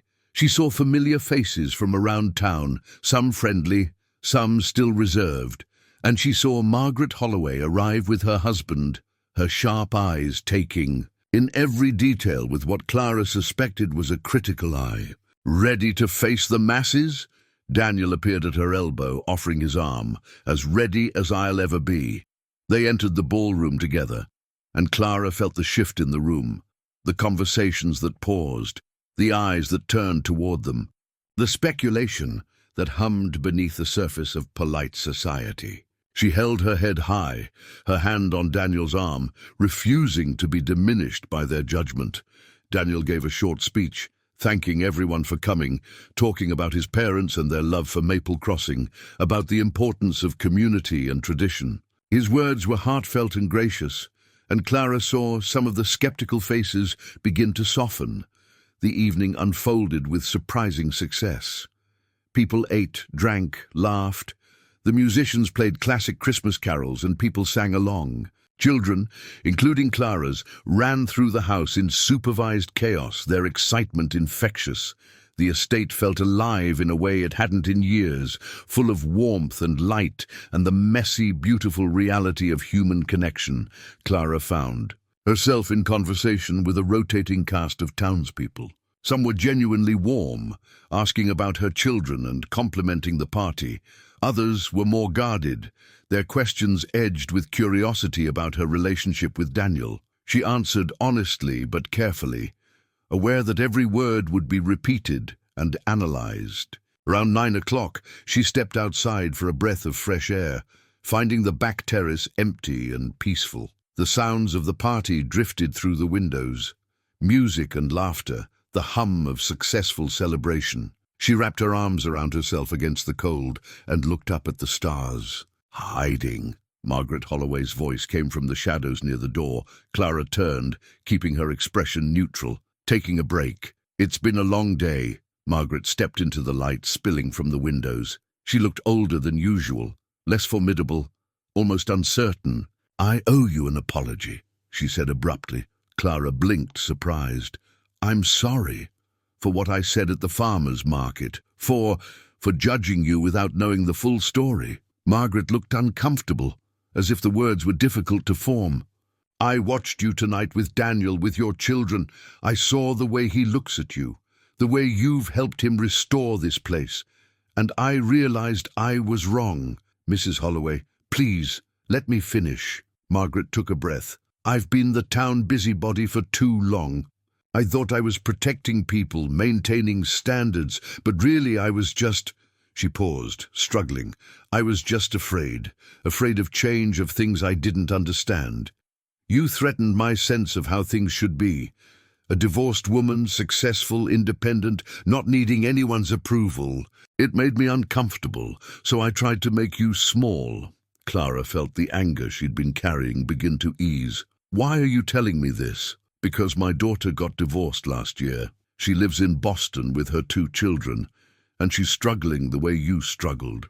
And when she told me about the judgment she was facing, the whispers, the assumptions, I realized I'd been part of creating that world for her. A world where women are punished for circumstances beyond their control." Margaret's voice cracked slightly. "I don't want to be that person anymore. There was a long silence. Then Clara said quietly, "It takes courage to admit when you're wrong. Thank you for the apology. Do you forgive me?" Clara thought about it, about the pain Margaret's words had caused, about the judgment that had made her life harder. But she also thought about her own journey, about learning to let go of bitterness, about choosing hope over resentment. "Yes," she said, "I forgive you." Margaret's relief was visible. "Thank you. And Clara, you and Daniel, you're good together. Don't let anyone, including me, make you doubt that." After Margaret left, Clara stood on the terrace a moment longer, processing the unexpected encounter. Forgiveness, she realized, wasn't just a gift to the person being forgiven. It was freedom for the person doing the forgiving. She went back inside to find Daniel searching for her, concern on his face. "There you are. I was worried. I'm fine." Better than fine, actually. She told him about the conversation with Margaret and watched surprise and something like pride cross his features. "You're extraordinary. You know that? I'm really not. I'm just tired of carrying anger around. It's too heavy." He pulled her close, right there in the hallway with people passing by, and kissed her forehead. "Dance with me," he said. "I've been waiting all night to dance with you." In the ballroom, the musicians had shifted to slower songs. Daniel led Clara onto the floor, and as they began to move together, she was aware of every eye in the room on them. But instead of feeling exposed or judged, she felt proud. Proud to be with this man, proud of what they were building together, proud of choosing happiness despite the risk. "People are staring," she murmured. "Let them stare." Daniel pulled her closer. "I want everyone to know how I feel about you." Emma appeared beside them with Sophie in tow. "Mom, can we dance too?" Soon the floor was full of people, couples, families, children spinning in circles. The formality of the evening gave way to something more joyful and genuine. Clara danced with each of her children, laughed as the twins tried to teach Daniel some complicated move they'd learned at school, watched as Ben fell asleep on a sofa with his bow tie askew. Near midnight, as the party began to wind down and guests started leaving, Daniel gathered Clara and her children in the library. A fire crackled in the fireplace, and he'd set out hot chocolate and cookies. "I have something I want to ask all of you," he said, suddenly looking nervous. "Something important." Clara's heart began to race. Emma sat up straighter. Even the twins stopped fidgeting. "These past months, getting to know your family, being part of your lives, it's meant everything to me." Daniel looked at each child in turn. Then at Clara. "I know we're still figuring things out, and I don't want to rush anything, but I need you all to know my intentions, your intentions." Marcus asked, his protective instincts on alert. "I'm in love with your mother," Daniel said simply. "I want to be part of this family if you'll have me. Not as a replacement for your father, no one could or should replace him in that role. But as someone who cares deeply about all of you and wants to support you, be there for you, help make your lives better if I can."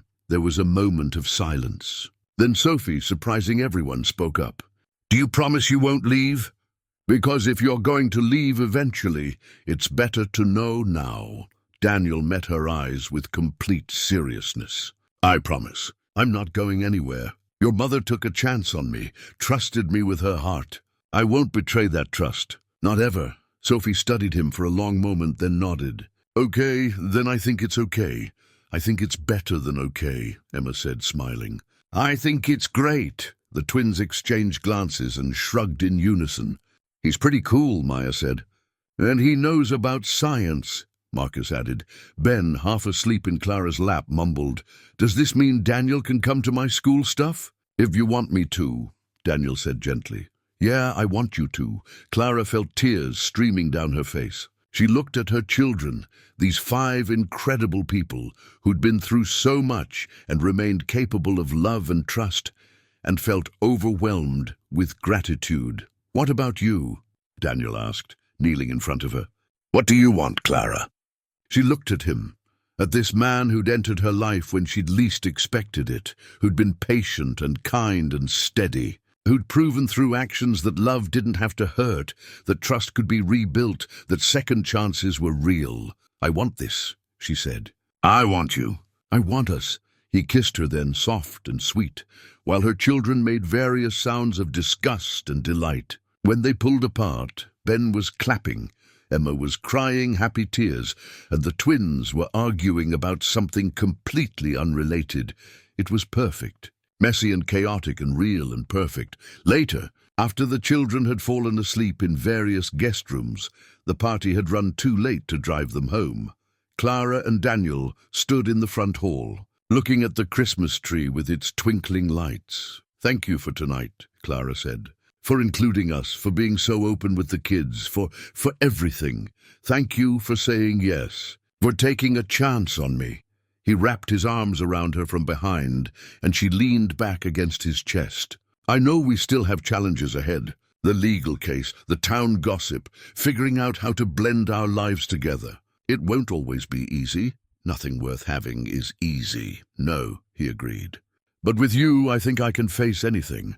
They stood there in comfortable silence, and Clara thought about the journey that had brought her here, the pain of Richard's abandonment, the struggle of raising 5 children alone, the slow rebuilding of her confidence and strength. Every hardship had been necessary, she realized, to bring her to this moment, to make her capable of recognizing and accepting real love when it appeared. "I need to tell you something," Daniel said quietly.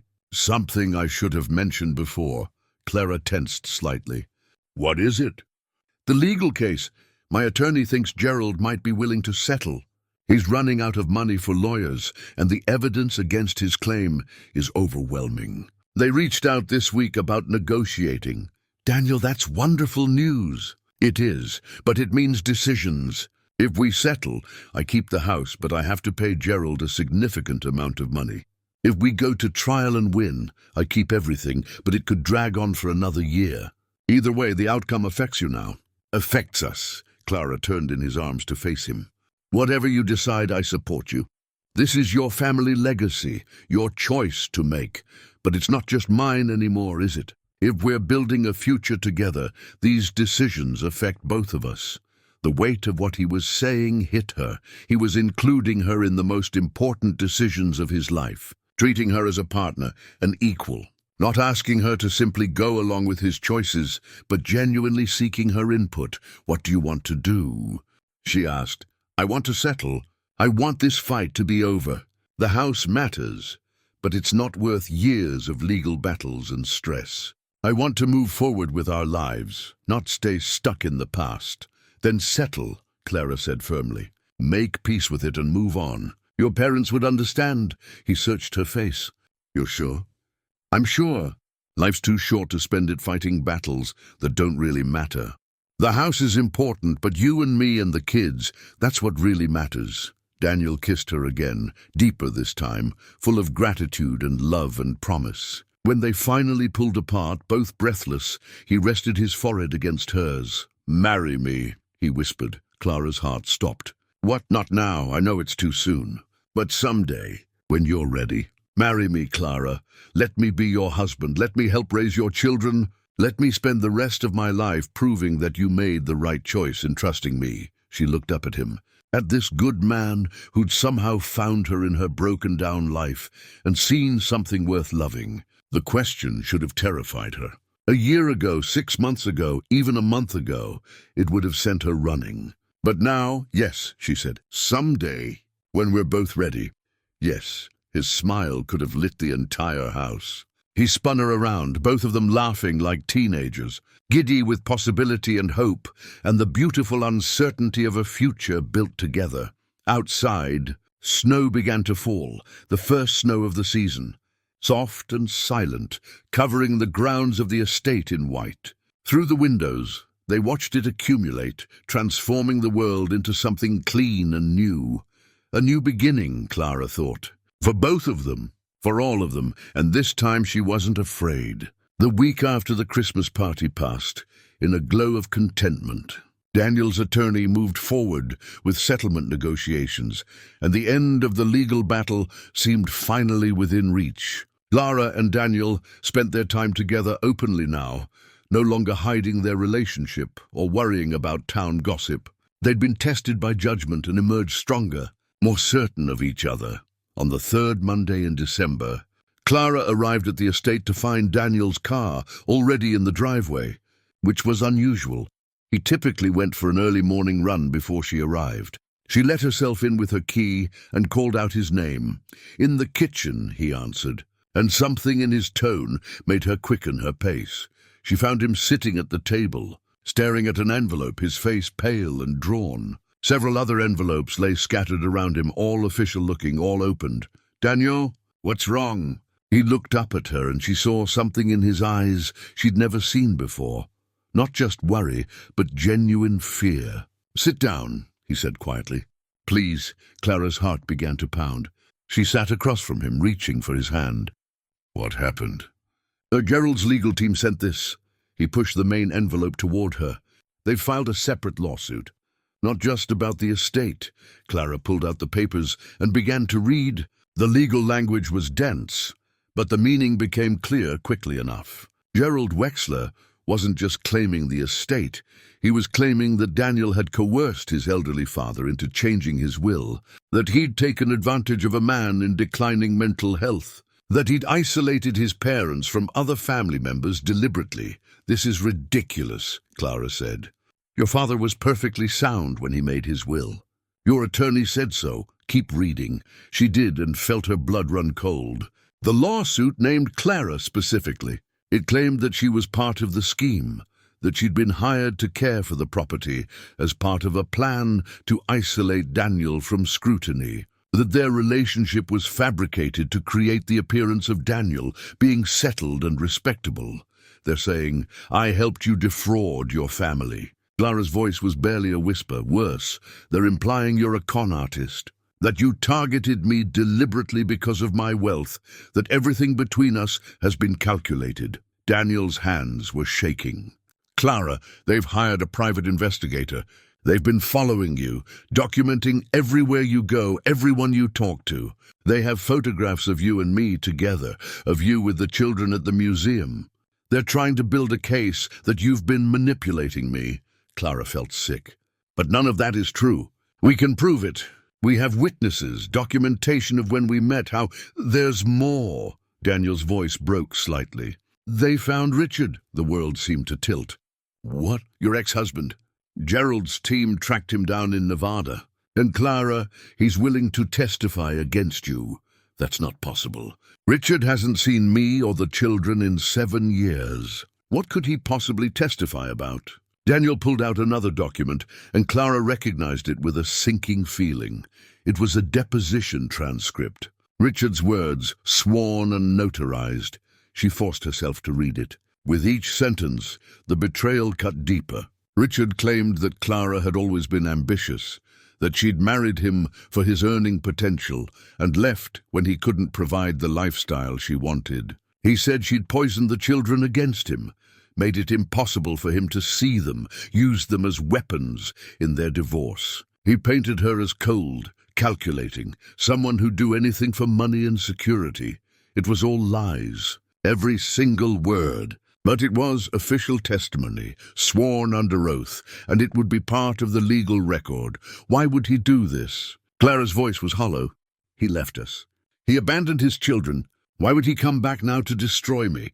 "Gerald's paying him," Daniel said bitterly. "Enough money to make it worth his while to lie under oath. They're trying to destroy your character so that any relationship between us looks suspicious." Clara stood up abruptly, needing to move, to do something with the panic rising in her chest.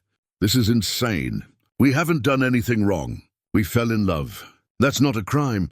In the court of public opinion, it might as well be." Daniel ran his hands through his hair. "My attorney says they're going to leak this to the press. They want to create a scandal, make it look like I'm being taken advantage of by..." He couldn't finish the sentence. "By a desperate divorced woman with 5 kids who saw an opportunity and took it." Clara finished for him.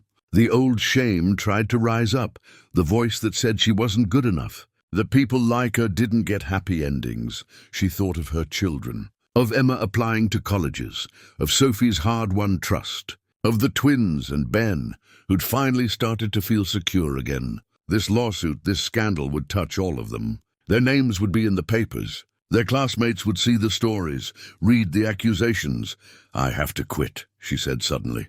"I have to end this. If I'm not working for you, if we're not together, they can't make these claims." "Clara, no, Daniel, think about it. They're using me to get to you. If I remove myself from the equation, their case falls apart. I don't care about the case." Daniel stood, his chair scraping against the floor. "I care about you. I care about us. I'm not letting Gerald and his lawyers destroy what we've built. What we've built is hurting my children. Don't you see? As long as I'm with you, they're going to be dragged through this. Their father, a man who abandoned them, is going to testify in court that I'm a bad mother, that I'm manipulative and greedy. How do I explain that to them? How do I protect them from that? We fight it together. We prove it's all lies."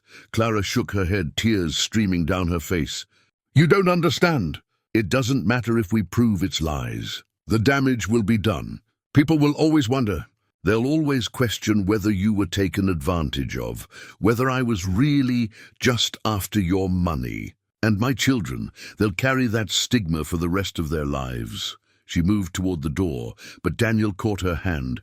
"Please don't do this. Don't let them win by walking away.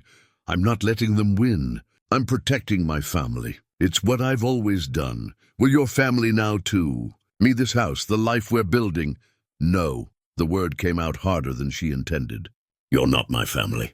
My children are my family, and I will do whatever it takes to protect them, even if it means giving up everything else." She pulled her hand free and walked to the door. Behind her, she heard Daniel call her name, heard the desperation in his voice. But she kept walking out of the kitchen, through the beautiful house they'd restored together, past the Christmas tree that still stood in the hall with its lights unplugged now, out into the cold December morning. She sat in her car for a long moment, shaking, trying to process what had just happened. Her phone buzzed, a text from Daniel. "Please don't leave like this. Please come back so we can talk." But Clara couldn't go back, not now. Maybe not ever. She drove home on autopilot, her mind racing. When she pulled into her driveway, she saw Richard's truck parked on the street, a battered pickup she recognized even after all these years. Her stomach dropped. He was sitting on her front porch. Older, harder looking, but unmistakably Richard. The man who'd promised to love her forever and had left without looking back. Clara got out of her car slowly, every muscle tense. "What are you doing here?" "Hello, Clara." His voice was the same, still carrying that easy charm that had once made her believe every promise. "You're looking good. Life's been treating you well. Answer the question. What are you doing here? Can't a man visit his ex-wife? See his kids? You gave up the right to see your kids 7 years ago, and you certainly gave up the right to show up unannounced." She moved between him and the front door. "How much are they paying you?" "To lie about me in court." Richard had the grace to look slightly uncomfortable. "It's not lying. It's my perspective on our marriage. Your perspective is that I was cold and calculating, that I kept you from your children." "Richard, you walked out. You chose to leave. You haven't sent a birthday card or a child support payment in 7 years. Don't you dare rewrite history now. People change, Clara. I've changed. Maybe I want to be part of their lives again." "No." Clara's voice was steel. "You don't get to waltz back in when it's convenient for you. You don't get to pretend you care about them when you're here because someone's paying you to destroy me." Richard stood up, and Clara was reminded of how much bigger he was, how vulnerable she felt confronting him alone. But she held her ground. "The money they're offering, it's enough to start over. Get my life back on track. You wouldn't deny me that, would you? After all, you seem to have done pretty well for yourself. Found yourself a rich boyfriend. Get off my property. Clara, get off my property." She pulled out her phone. "Or I call the police and tell them my ex-husband is harassing me." Richard raised his hands in mock surrender. Fine. I'm going. But Clara, think about what you're doing. That lawsuit's happening whether you cooperate or not. Gerald's team is thorough. They're going to dig up everything, every mistake you ever made, every time you struggled. You think the good people of Maple Crossing are going to stand by you when they hear about the times you couldn't pay rent? When they find out you had to use food stamps? They're going to say you latched onto Daniel because you needed rescuing. I don't need rescuing. I never did. I needed help, yes. I needed support. But I built my life on my own, and I'm proud of that. Clara's voice shook but didn't break. You couldn't destroy me when you left, Richard. And you can't destroy me now. He studied her for a long moment, and something like regret flickered in his eyes. I didn't want it to be like this. I didn't want to hurt you or the kids. Then don't testify. Tell Gerald you won't do it. I need the money. You always did. That was always more important than anything else, wasn't it? More important than me, more important than your children, more important than basic human decency. Richard walked toward his truck without responding. But at the door he turned back. For what it's worth, I'm sorry. I'm sorry I wasn't the man you needed me to be. I'm sorry I let you down. Your apology means nothing to me now. The only people you owe an apology to are your children. And you'll never get the chance to give it. She watched him drive away, then sank down onto the porch steps, her legs suddenly unable to support her. The morning had been a nightmare. Daniel's devastated face, the lawsuit, Richard's appearance, and it was barely 10 o'clock. Her phone rang. Daniel again. She let it go to voicemail. She needed to think, needed to figure out what to do next. But all she could feel was the old familiar fear creeping back in, the certainty that happiness was always temporary, that the moment you let yourself believe in something good, it would be snatched away. She'd been foolish to think she could have this. A man like Daniel, a beautiful house, a future free from struggle. People like her didn't get fairy tale endings. They got hard work and disappointment, and the constant need to prove they deserved basic dignity. Inside the house, she heard the phone ringing. Then Emma's voice, Mom, are you out there? Daniel's on the phone. He sounds really upset. Clara stood up, wiped her eyes, and steeled herself. She had to be strong now. Had to protect her children from the storm that was coming, even if it meant breaking her own heart in the process. She went inside, took the phone from Emma, and said the words she'd never wanted to say. Daniel, I think we need to take a break. Just until this legal situation is resolved. The silence on the other end was deafening. Then, Clara, please don't do this. I have to. I'm sorry. I have to protect my children. What about protecting us? What about fighting for what we have? What we have isn't real if it can be destroyed by a lawsuit and some lies. That's not true, and you know it. You're scared. I understand that. But don't let fear make you give up on us. Clara closed her eyes, tears streaming down her face. I'm not giving up. I'm being realistic.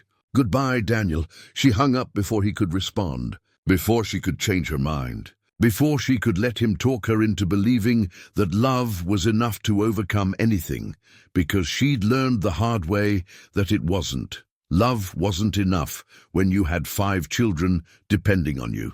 Love wasn't enough when the whole world was determined to tear you down. Love wasn't enough when the cost of holding on meant watching your children suffer. Emma stood in the doorway, her face stricken. Mom, what just happened? Nothing, sweetheart. Everything's fine, but Emma was 17, not stupid. You're lying. What's going on? Clara sat down at the kitchen table, suddenly exhausted beyond measure. There's a problem with Daniel's legal case. It's gotten complicated. I think it's better if we take some time apart. You're breaking up with him. Emma's voice rose. Mom, no. You love him. We all love him. Sometimes love isn't enough. That's not true. You taught us that family stays together, that you fight for the people you love. This is different. How? How is it different? Clara looked at her eldest daughter, at this young woman who'd grown up too fast, who'd learned about heartbreak by watching her mother survive it. She wanted to protect Emma from this, from understanding that sometimes the world didn't care about love or fairness or trying your best, but Emma deserved the truth. They're going to drag our family through court. Your father is testifying against me, saying terrible things that aren't true. They're going to say I'm using Daniel for his money. that I'm a bad mother, that I manipulated him. And if I stay with him, you kids will be caught in the middle of all of it. Your names will be in the papers. People at school will talk. I can't let that happen to you." Emma was quiet for a long moment. Then she said something Clara didn't expect. "What if we want to fight? What if we think Daniel is worth it?" "Emma, Mom, you've spent our whole lives teaching us to be strong, to stand up for ourselves, to not let other people's opinions define us. And now, when it actually matters, you're running away." The words stung because they were true. Clara was running, out of fear, out of a desire to protect her children, but running nonetheless. "I don't know what else to do," she whispered. Emma came and knelt beside her mother's chair, taking her hands. "You fight, Mom, the way you've always fought. You don't let them win, and you don't give up on Daniel just because it's hard. If you do that, you're teaching us that love isn't worth fighting for. Is that really the lesson you want us to learn?" Clara looked at her daughter and saw her own strength reflected back at her. Emma was right. She'd spent 7 years showing her children how to survive hardship. Maybe it was time to show them how to fight for happiness. Clara sat with Emma's words echoing in her mind for a long time after her daughter went upstairs. The house was quiet except for the ticking of the old clock on the mantel, a clock that had kept time through Richard's departure, through years of struggle, through every crisis and small victory. It had witnessed her breaking and her rebuilding, and now it was witnessing her choice. She picked up her phone and called Daniel back. He answered on the first ring.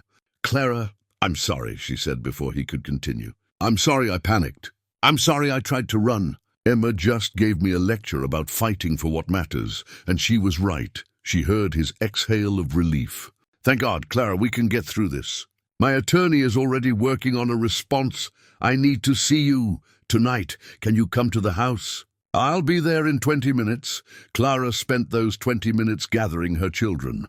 She sat them all down in the living room and told them everything, about the lawsuit, about their father's testimony, about what it might mean for all of them. She didn't sugarcoat it or try to protect them from the truth. They deserved honesty." Marcus was angry, his face flushed. "Dad's really doing this? He's really going to lie about you in court?" "Yes." "That's not fair," Maya said, her voice small. "You didn't do anything wrong.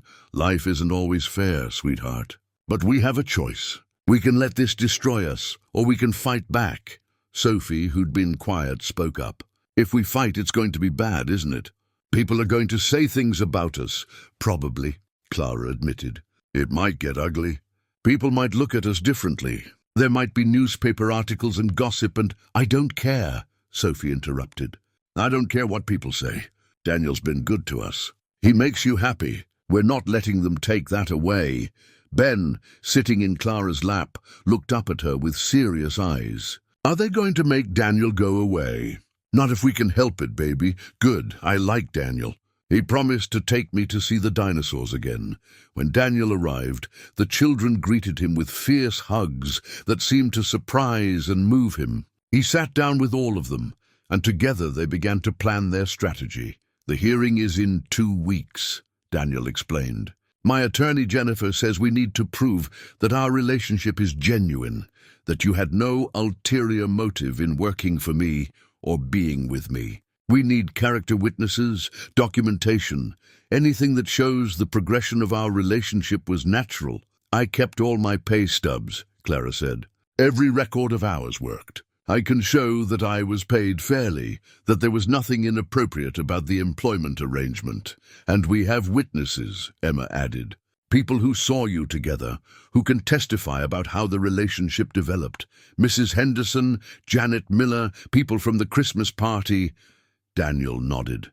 "Jennifer wants to interview all of you kids too, if you're willing. She thinks your testimony about how I've been part of your lives, how the relationship has affected you, could be powerful." "We'll do it," Marcus said firmly, and his siblings nodded in agreement.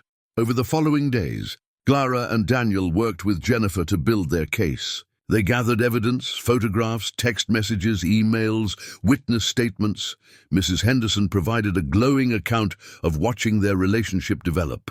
Janet Miller testified to introducing them to the legitimate nature of the job offer. Even Margaret Holloway, in an unexpected turn, offered to speak on Clara's behalf about the Christmas party and the obvious genuine affection between them. But the opposition was building its case too. Gerald's attorneys released carefully selected information to the press, and the story hit the local newspaper with a sensational headline: Millionaire's romance or calculated con.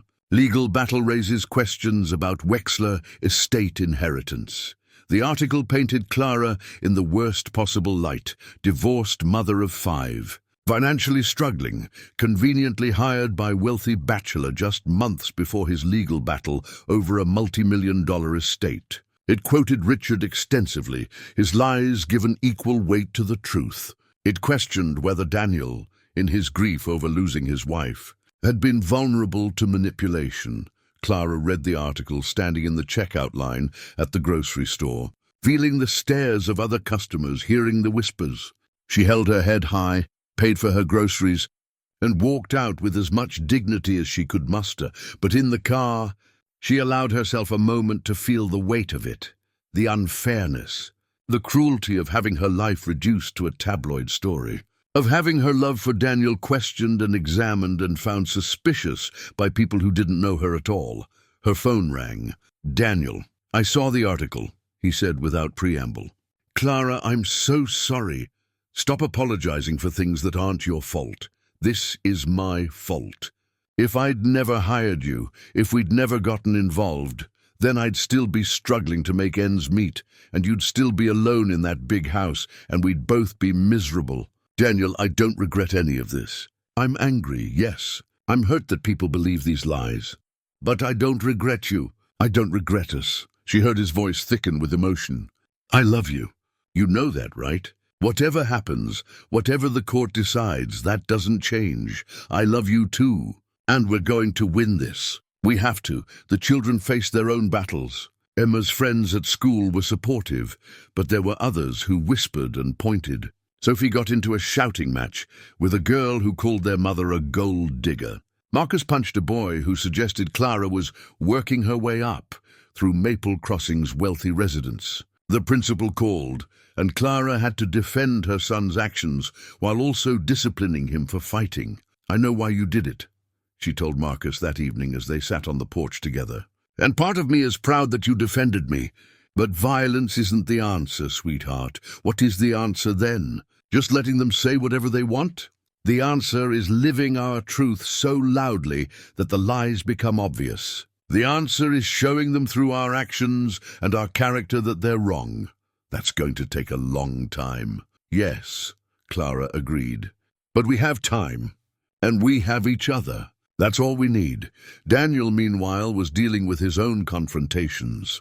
Several business associates distanced themselves, concerned about being associated with scandal. His attorney received calls from people who'd attended the Christmas party offering to testify, some in support, others claiming they'd witnessed inappropriate behavior or questionable interactions.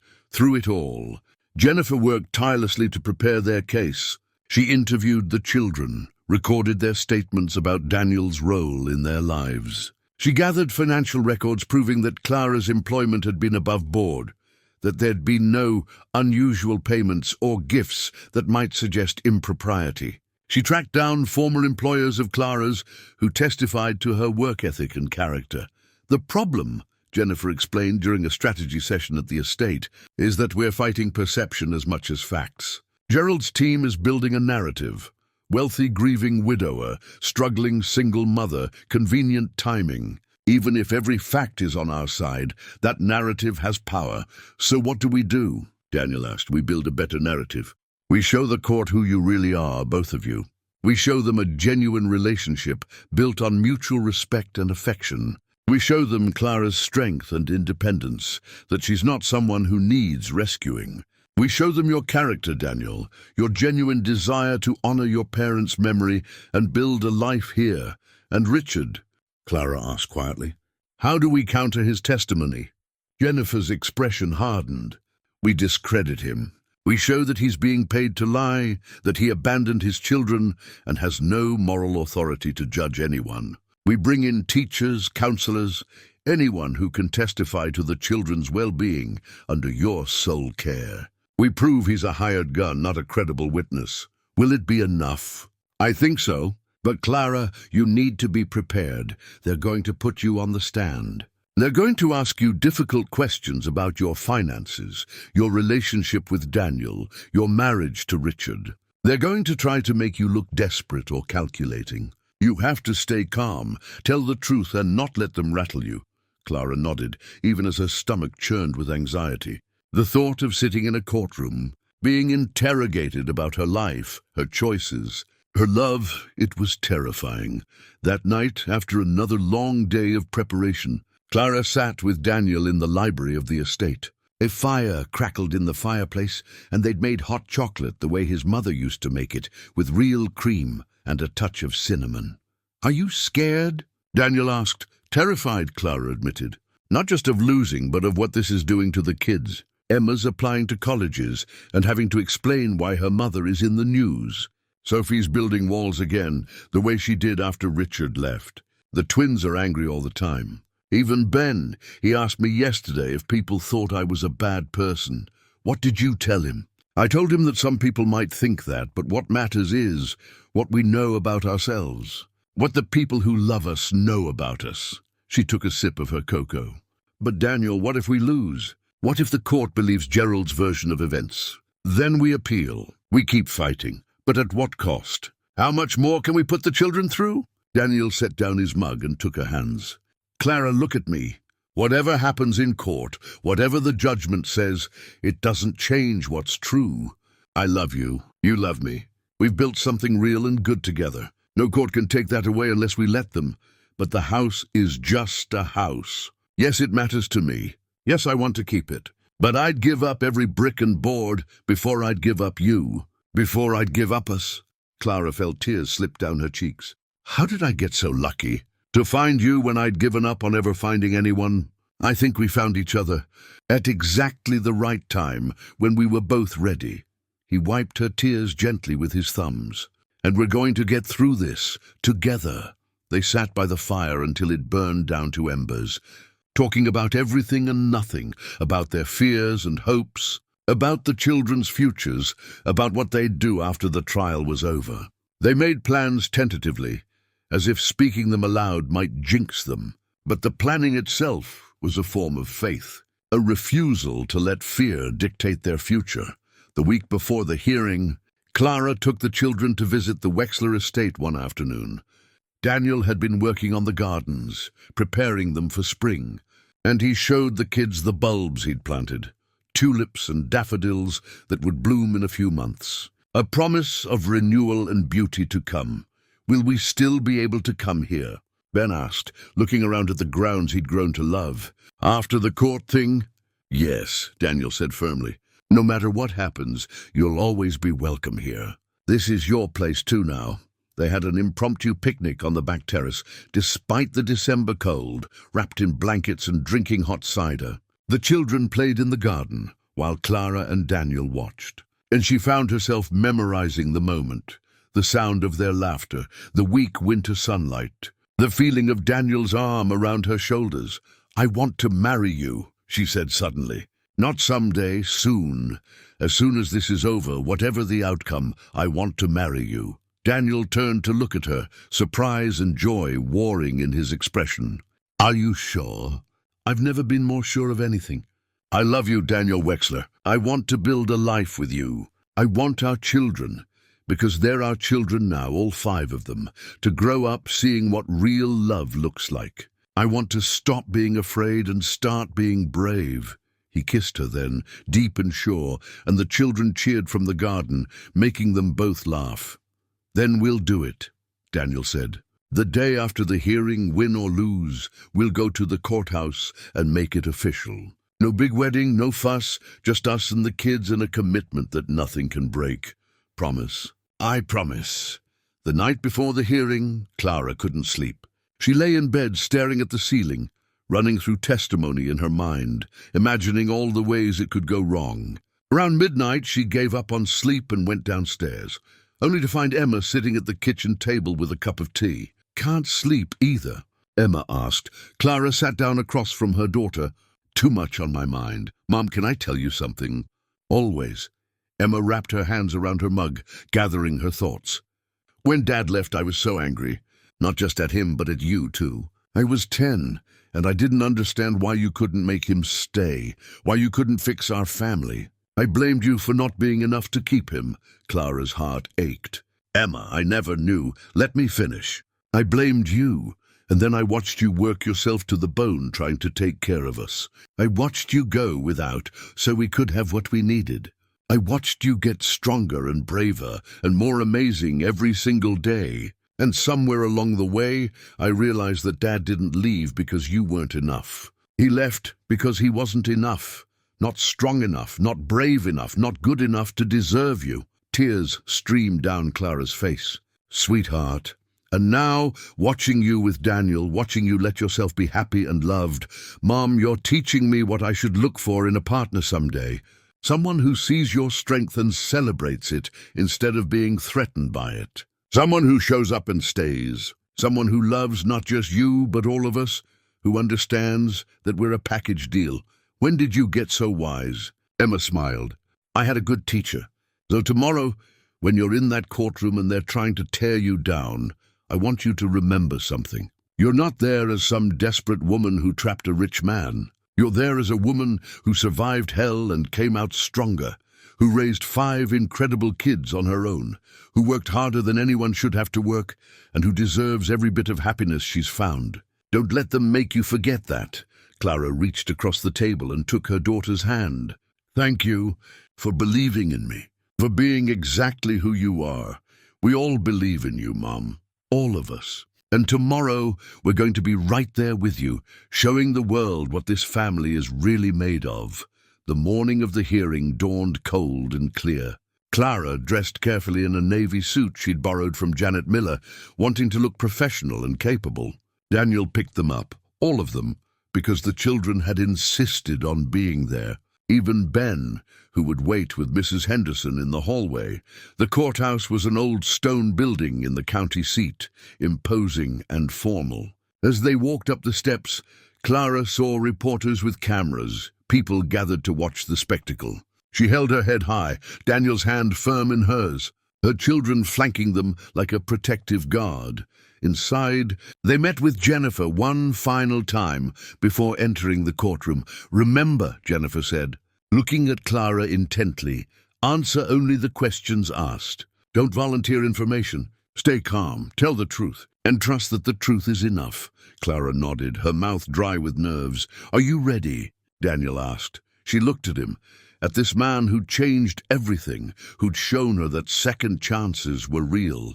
She looked at her children, standing tall and brave despite their fear. She thought of all the battles she'd already won, against poverty, against judgment, against her own doubts and fears. Yes, she said. I'm ready. They walked into the courtroom together, and Clara felt something settle in her chest. Not certainty of victory, but certainty of purpose. Whatever happened in the next few hours, she'd face it with courage. She'd fight for the life she'd built, for the man she loved, for the future they deserved. She was done running, done apologizing for wanting happiness, done letting other people's limitations define her possibilities.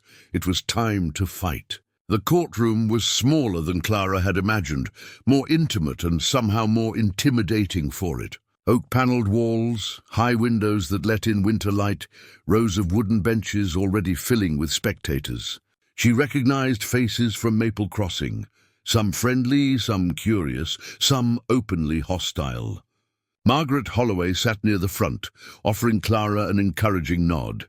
Judge Patricia Morrison entered, a woman in her 60s with silver hair and sharp eyes that seemed to miss nothing.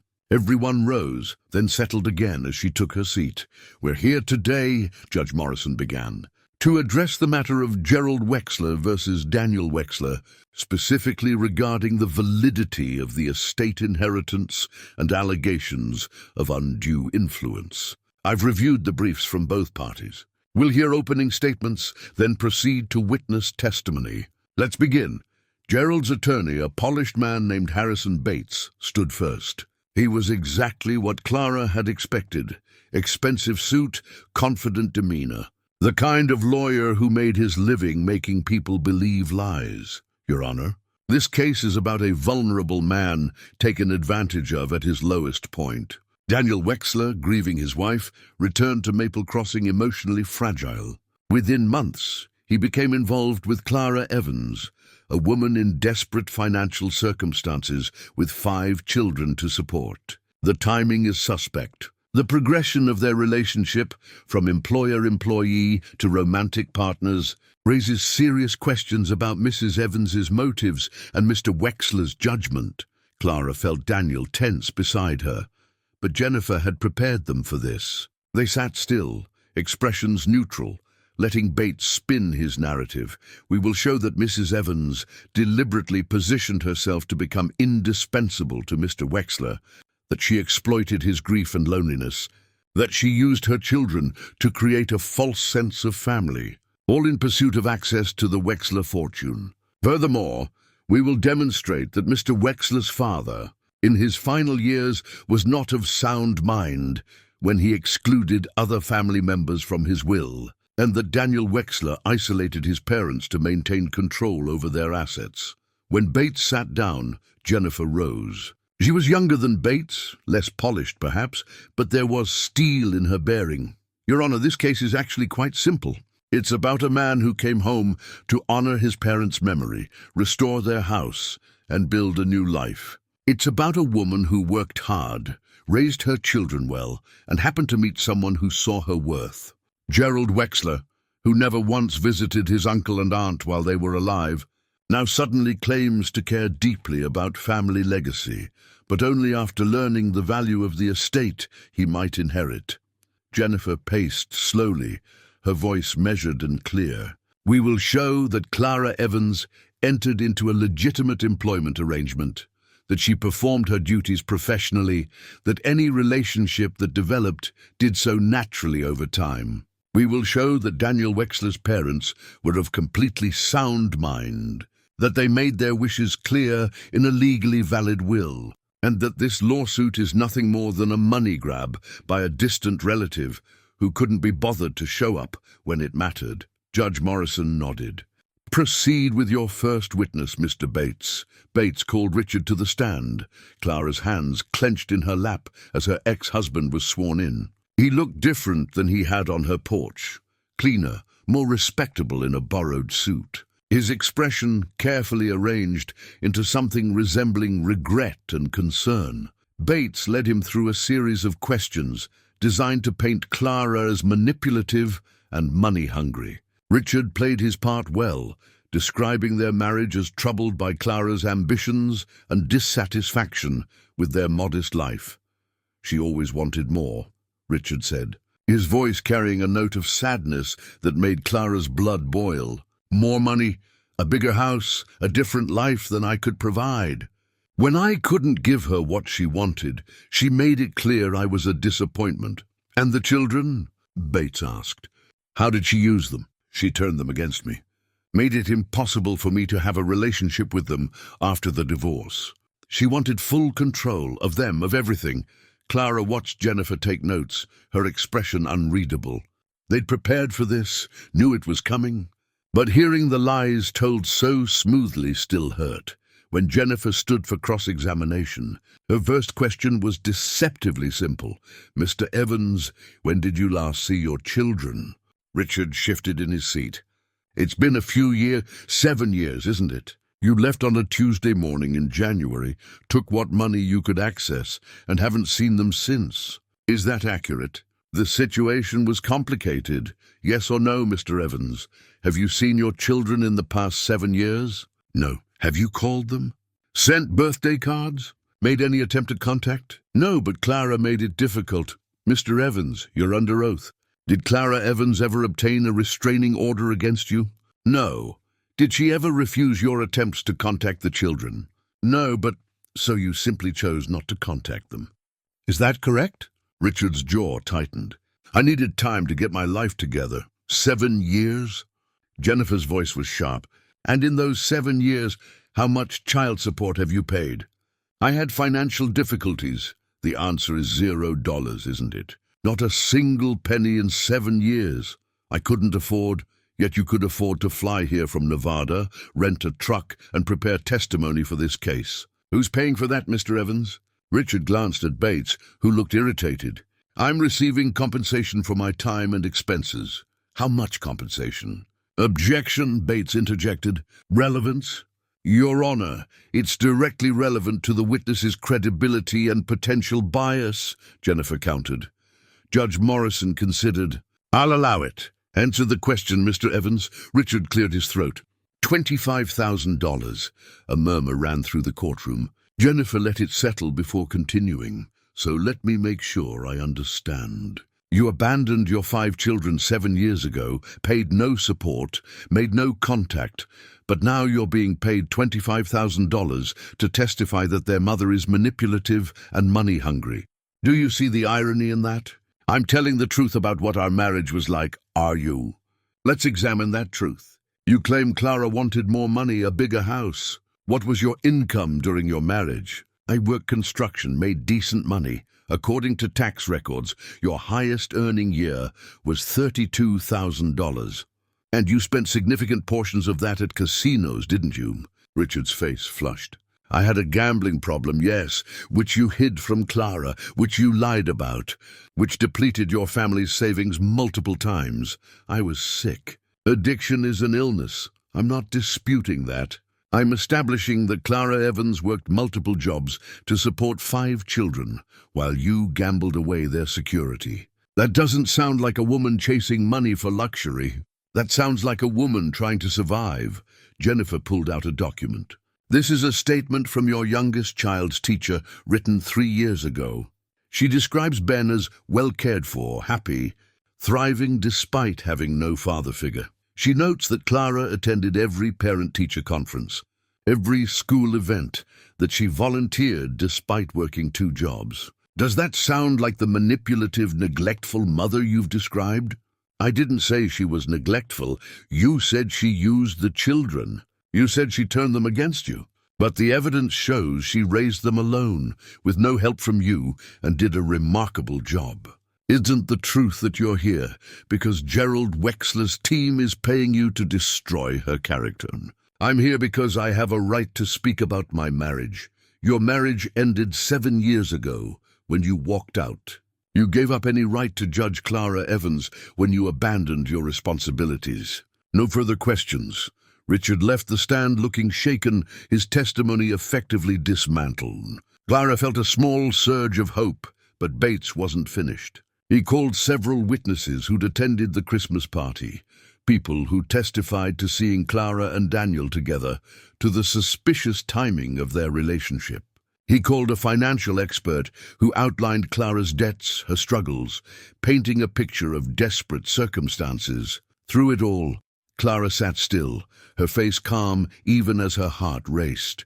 Daniel's hand found hers under the table, squeezing gently.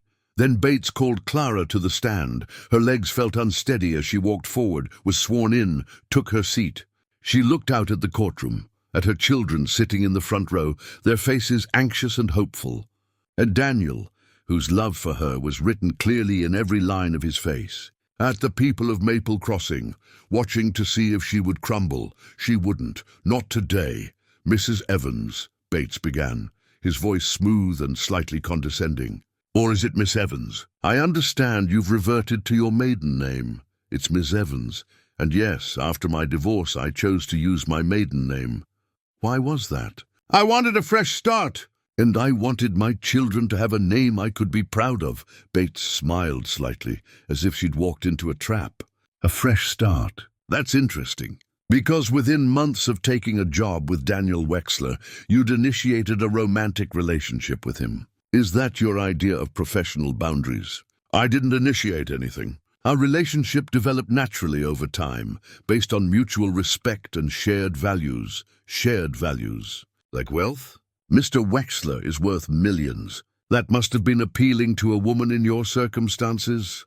Clara met Bates's eyes steadily. Daniel's wealth had nothing to do with my feelings for him. I didn't even know how much money he had when we met. I knew he was restoring his parents' house and needed help with housekeeping. That's all. Come now, Miss Evans, you expect this court to believe that you, a woman struggling to support 5 children, working multiple jobs, didn't notice that your employer was a millionaire?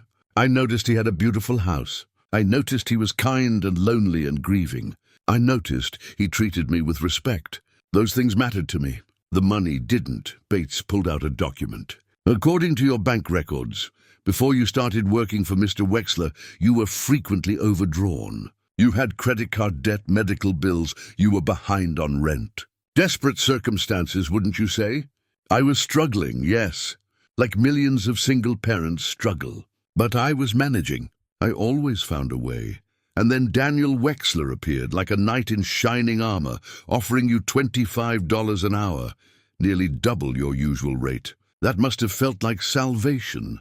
It felt like a good job that I worked hard at and earned every penny of. Did you earn the $2,000 loan he gave you? For your car repair? Clara felt heat rise to her face, but kept her voice steady. Daniel offered me a loan when my transmission failed. I didn't ask for it, and I've been paying it back from every paycheck. How convenient. A wealthy man just happens to loan money to the woman he employs. No interest, no formal agreement. That doesn't strike you as inappropriate. It strikes me as kindness, as one human being helping another in need. Is that so hard to believe? When that human being stands to inherit millions, yes, it raises questions. Bates moved closer to the witness stand.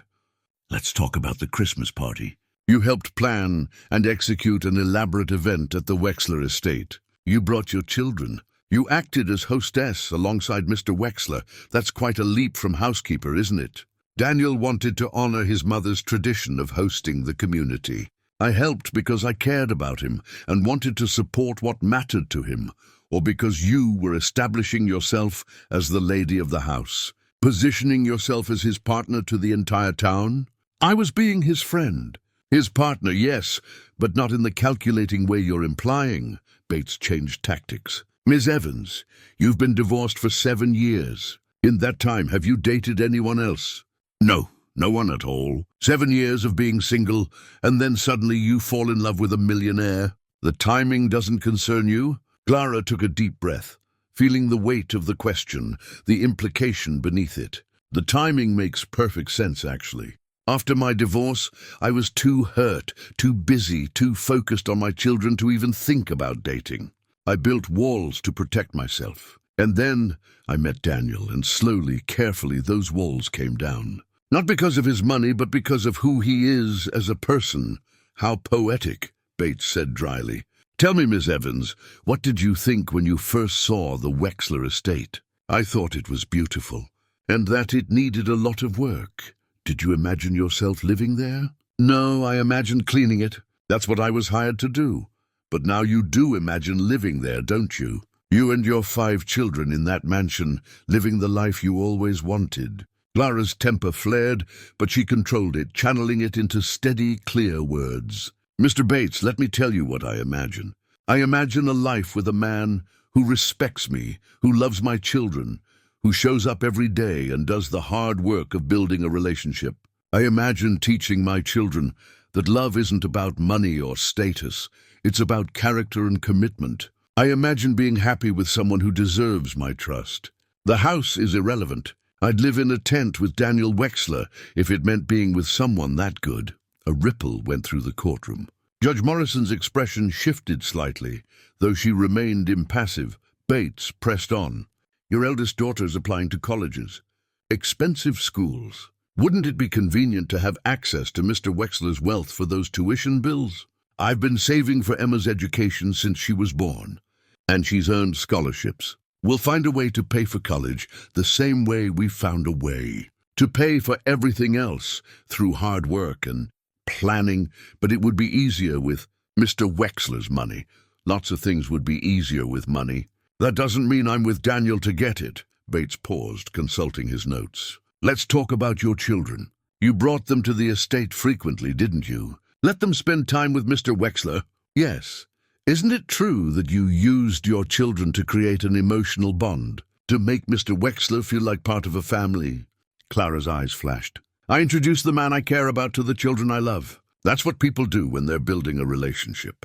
My children aren't pawns or tools. They're smart, perceptive people who form their own opinions about Daniel based on how he treated them, with expensive gifts. Museum trips? The junior paleontology kit for your youngest son cost over $300, and the joy on my son's face was priceless. Daniel gave that gift because he cares about Ben, because he listens when Ben talks about dinosaurs, because he wanted to encourage a child's interests. That's not manipulation. That's love, or grooming. Getting the children on his side, making himself indispensable to your family. Objection. Jennifer was on her feet. Counsel is testifying rather than questioning. Sustained, Judge Morrison said. Mr. Bates, stick to questions. Bates nodded, but Clara could see he was building to something. Ms. Evans, when did Mr. Wexler first tell you he loved you? I don't remember the exact date. Was it before or after you learned about the legal challenge to his inheritance? Clara's stomach dropped. She saw the trap now, the careful construction of his questioning. I don't recall the exact timeline. Let me help you.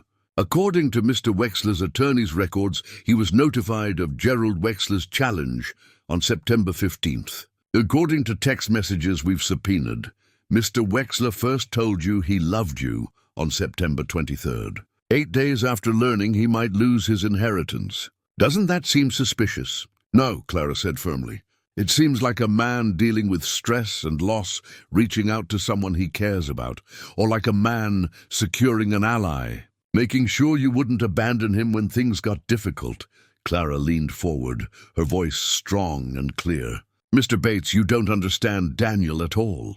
He's not calculating or manipulative. He's honest and kind. When he told me he loved me, it wasn't strategy. It was vulnerability. It was courage. It was real. You seem very certain of that. I am certain. Because I know what fake love looks like. I was married to it for 10 years. And I know what real love looks like because I feel it every day with Daniel. Bates studied her, perhaps realizing she wasn't going to crack under pressure. No further questions. Jennifer stood for redirect. Ms. Evans, Mr. Bates asked about your financial struggles. In 7 years of single parenthood, did you ever fail to provide for your children? No. They always had food, clothing, a roof over their heads. It wasn't easy, but I never failed them. Did you ever seek out wealthy men to date? Target anyone for their money? Never. I didn't date at all until I met Daniel, and that happened naturally through work. When you decided to enter into a relationship with Daniel, what were your concerns? Clara felt emotion rise in her throat. I was terrified of being hurt again, of my children being hurt. I worried about trusting someone, about what would happen if he left like Richard did. Money never even occurred to me as a concern, only whether his feelings were real and whether I was strong enough to take the risk. And what convinced you to take that risk? Daniel's consistency, his patience. The way he showed up day after day, proving through actions that he was trustworthy. The way he treated my children, not as obstacles, but as precious people he wanted to know. The way he made me feel valued for who I am, not what I could give him. Thank you, Ms. Evans. No further questions. Judge Morrison called for a brief recess. Clara stepped down from the stand on shaking legs. Daniel met her in the hallway, pulling her into his arms. You were incredible, he whispered. So strong. I just told the truth. That's all we need. When court reconvened, Jennifer called her witnesses. Mrs. Henderson testified about watching Clara work for years, about her character and dedication. Janet Miller explained how she'd introduced Clara and Daniel, vouched for the legitimacy of the job offer. Margaret Holloway spoke about the Christmas party, about observing genuine affection between them, about regretting her earlier judgment. Then Jennifer called Emma to the stand. Clara's heart clenched as her daughter was sworn in. Emma looked older than 17 in that moment, poised and serious. Miss Evans, Jennifer began gently. How did you feel when your mother started working for Daniel Wexler? Relieved, Emma said. She was working so hard, barely sleeping, always stressed about money. This job paid better and seemed to make her happier. When did you first meet Daniel?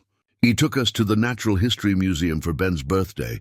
He was kind and patient and genuinely interested in getting to know us. How did that make you feel? Scared at first, Emma admitted, because I didn't want my siblings to get attached to someone who might leave. We'd been through that with our father, but Daniel didn't leave. No, he kept showing up. To school events, to family dinners, just being there, proving he was serious about being part of our lives. Some people have suggested that your mother used you children to manipulate Daniel. What do you say to that? Emma's expression hardened. That's ridiculous. My mother has spent 7 years protecting us, putting our needs first. She didn't want to date Daniel at first because she was worried about us getting hurt. She almost walked away from him several times because she thought it was safer for us. That's not manipulation. That's love. Thank you, Emma. The other children testified too. Sophie speaking about learning to trust again. Marcus about seeing his mother happy for the first time in years. Even Ben, who told the judge simply, Daniel's nice, and he knows about dinosaurs, and he makes Mom smile. Finally, Jennifer called Daniel to the stand. He looked calm, confident, his love for Clara evident in every word, as Jennifer led him through his testimony. He explained returning to Maple Crossing, his grief over Sarah, his desire to restore his parents' house and honor their memory. When did you realize you had feelings for Clara? Jennifer asked. It happened gradually, Daniel said. I'd watch her work, see the care she put into restoring the house. We'd talk during lunch breaks, and I started looking forward to those conversations more than anything else in my day. She was strong and funny and kind. She made me want to be better. Did you know about her financial struggles when you hired her? I knew she was a single mother working multiple jobs. I didn't know the details of her finances and I didn't care. I needed help with the house. She needed a good job. It was straightforward. When did it stop being straightforward? Daniel smiled slightly. When I realized I was falling in love with her. That complicated things. Why? Because I didn't want her to feel pressured or obligated. I didn't want the employer-employee dynamic to make her uncomfortable. So I waited. I made sure our relationship developed naturally, that she had space to make her own choices. Mr. Wexler, Gerald's attorneys have implied that Clara targeted you for your money. What do you say to that? I say they don't know Clara at all. She's the proudest, most independent person I've ever met. She's accepted exactly one gift from me, a loan for her car that she insists on repaying. Everything else she earns. She doesn't want my money. She wants partnership, respect, love, and that's what I give her. When Bates cross-examined Daniel, he tried to paint him as emotionally vulnerable, easily manipulated. But Daniel remained steady. Mr. Wexler, isn't it true that you were deeply depressed after your wife's death? I was grieving, yes. As anyone would be. And in that state, wouldn't you be susceptible to someone offering comfort and companionship? Clara didn't offer comfort as manipulation. She offered friendship. There's a difference that a grieving man might not recognize. I recognized it perfectly well. I'm not a victim, Mr. Bates. I'm a man who got lucky enough to find love twice in one lifetime. Not everyone gets that. When all testimony concluded, Judge Morrison announced she would take the matter under advisement and issue a ruling within 2 weeks. Court was adjourned. Outside, reporters swarmed, shouting questions. Daniel and Clara pushed through, their children forming a protective circle, Jennifer running interference. They made it to Daniel's car and drove away from the courthouse in silence. It was over. Now they could only wait. The 2 weeks of waiting felt like 2 years. Clara went back to work at the estate, needing the normalcy of routine, the meditation of cleaning and restoring. Daniel worked beside her, both of them moving through the house in companionable silence, finding comfort in each other's presence, even when words felt inadequate. Life continued around them. Emma heard back from her top-choice college, accepted with a partial scholarship. Sophie made the honor roll again. The twins built a snow fort in the backyard. Ben discovered a new dinosaur book at the library. The world kept turning, indifferent to their anxiety. On the 13th day after the hearing, Daniel's phone rang. Jennifer's name on the screen. The judge issued her ruling. Jennifer said, "Can you come to my office? Both of you." They drove. In silence, Clara's hand in Daniel's, both afraid to hope. Jennifer's office was in a restored Victorian downtown, and she met them at the door with an expression Clara couldn't read. "Sit down," Jennifer said, and Clara's heart sank. "Bad news, then?" But Jennifer smiled. "Judge Morrison ruled in your favor. On all counts." The relief was so profound that Clara felt dizzy. Daniel closed his eyes, his shoulders sagging. "She found no evidence of undue influence," Jennifer continued. "She stated that the evidence showed a legitimate employment relationship that naturally evolved into a romantic partnership. She noted the credible testimony of the children, the character witnesses, and the clear timeline that contradicted any suggestion of calculated manipulation. She also noted that Richard Evans's testimony was compromised by financial motivation and lack of credibility. "What about Gerald's claim on the estate?" Daniel asked. "Dismissed entirely. The judge found that your father's will was legally sound, that there was extensive documentation of his mental competence, and that Gerald had no legitimate claim." "The house is yours, Daniel, unequivocally." Clara started crying, tears of relief, of joy, of the release of 2 weeks of crushing anxiety. Daniel pulled her close, and they held each other while Jennifer tactfully looked away. "There's one more thing," Jennifer said. The judge included a statement in her ruling. She wrote, "This court finds that the relationship between Clara Evans and Daniel Wexler is characterized by mutual respect, genuine affection, and a natural progression that speaks to the best aspects of human connection. The attempt to weaponize their love for financial gain is not only without merit, but offensive to the dignity of the parties involved." Daniel laughed, a sound of pure relief and happiness. "She called out Gerald for being offensive? In the most professional judicial language possible. Yes. It's a complete vindication." They left Jennifer's office, walking on air. In the car, Clara turned to Daniel with a smile that felt like it might split her face. We won," he confirmed. Then, remembering, "And we have a promise to keep." The courthouse. They called the children from the car, told them the news to jubilant cheers. Then Daniel said, "Meet us at the courthouse in 1 hour. Your mother and I are getting married." There was a moment of stunned silence. Then Emma's voice, "Are you serious?" "Completely serious. We promised we'd do it the day we won. We're keeping that promise." "We'll be there," Emma said, and Clara could hear her already organizing her siblings in the background. They stopped at a jewelry store where Daniel bought simple gold bands. They stopped at a flower shop where Clara picked out a small bouquet of white roses. Then they drove to the courthouse, the same building where they'd fought for their right to be together, now the place where they'd make that togetherness official. The children arrived breathless and excited. Emma had somehow managed to find a dress for Sophie, had made sure the twins wore clean shirts, had put Ben in his church clothes. Mrs. Henderson appeared, having been summoned by Emma, carrying a camera. They filled out the paperwork, paid the fee, and were directed to a small room where a justice of the peace performed civil ceremonies. Judge Morrison herself appeared in the doorway. "I heard you were here," she said. "Mind if I perform the ceremony? I think I've earned the right after reading all those briefs." Clara and Daniel looked at each other and laughed.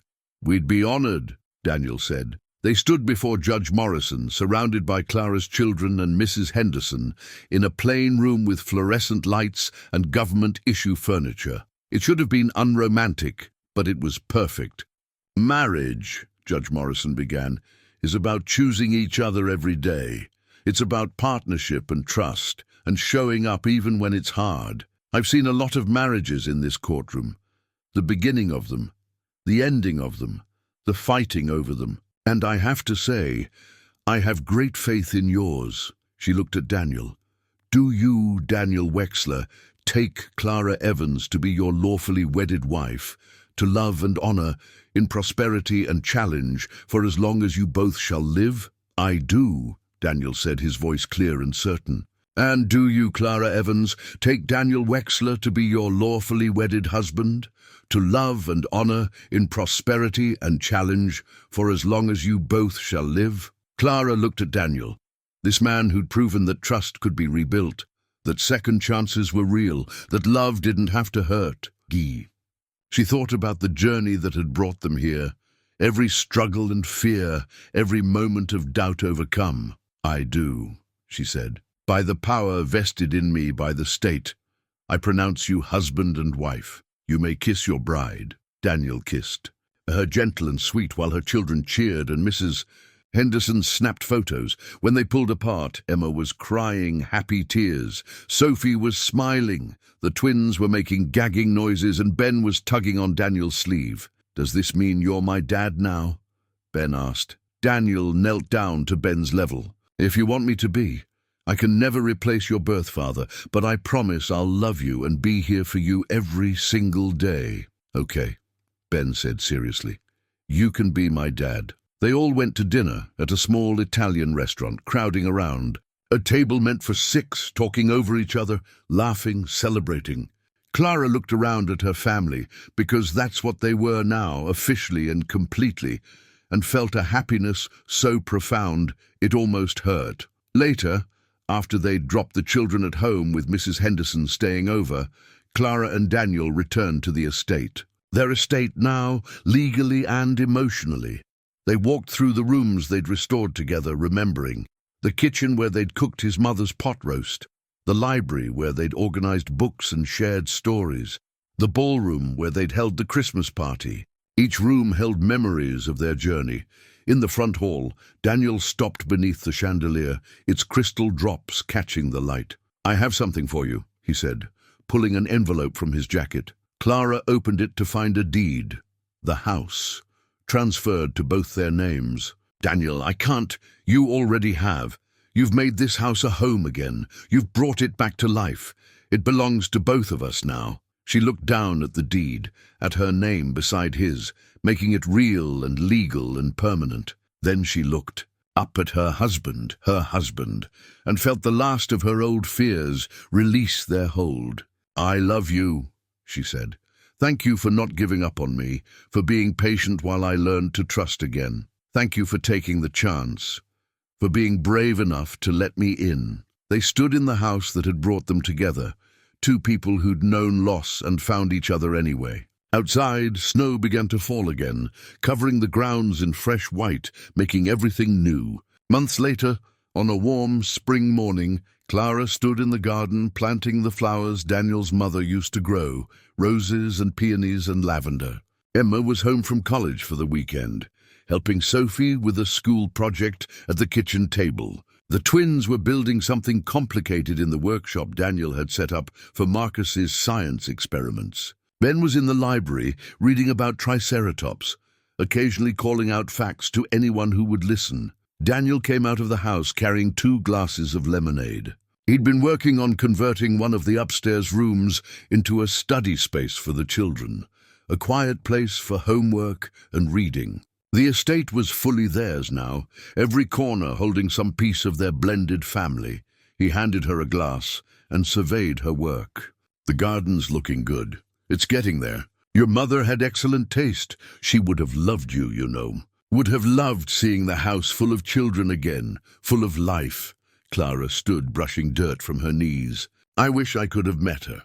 "Me too. But I think—" He paused, looking around at the garden, the house, the life they'd built. "I think she'd be happy. Seeing us here, seeing the house loved again." From inside came a crash, followed by Maya's voice. "Marcus, you're supposed to measure before you cut." Clara and Daniel exchanged a look and laughed.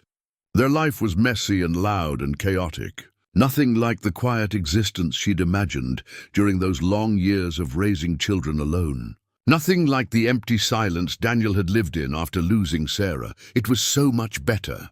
"No regrets?" Daniel asked, pulling her close. Clara thought about everything it had taken to get here, the pain of Richard's abandonment, the years of struggle, the fear of trusting again, the lawsuit that had tried to destroy them. Every bit of it had been necessary to bring her to this moment, to this man, to this life. Not a single one, she said, and meant it with her whole heart. They stood together in the garden as spring bloomed around them, their children's voices drifting through the open windows of the house that had become home. The future stretched before them, full of promise and possibility. built on a foundation of trust earned and love proven. Clara Evans Wexler had learned that second chances were real, that love could heal, that the hardest part of being strong was admitting you didn't have to be strong alone. And she'd learned that sometimes, when you were tired of being strong by yourself, the universe sent you someone who said, "I will stay. I will fight. I choose you." That was the greatest gift of all, the end.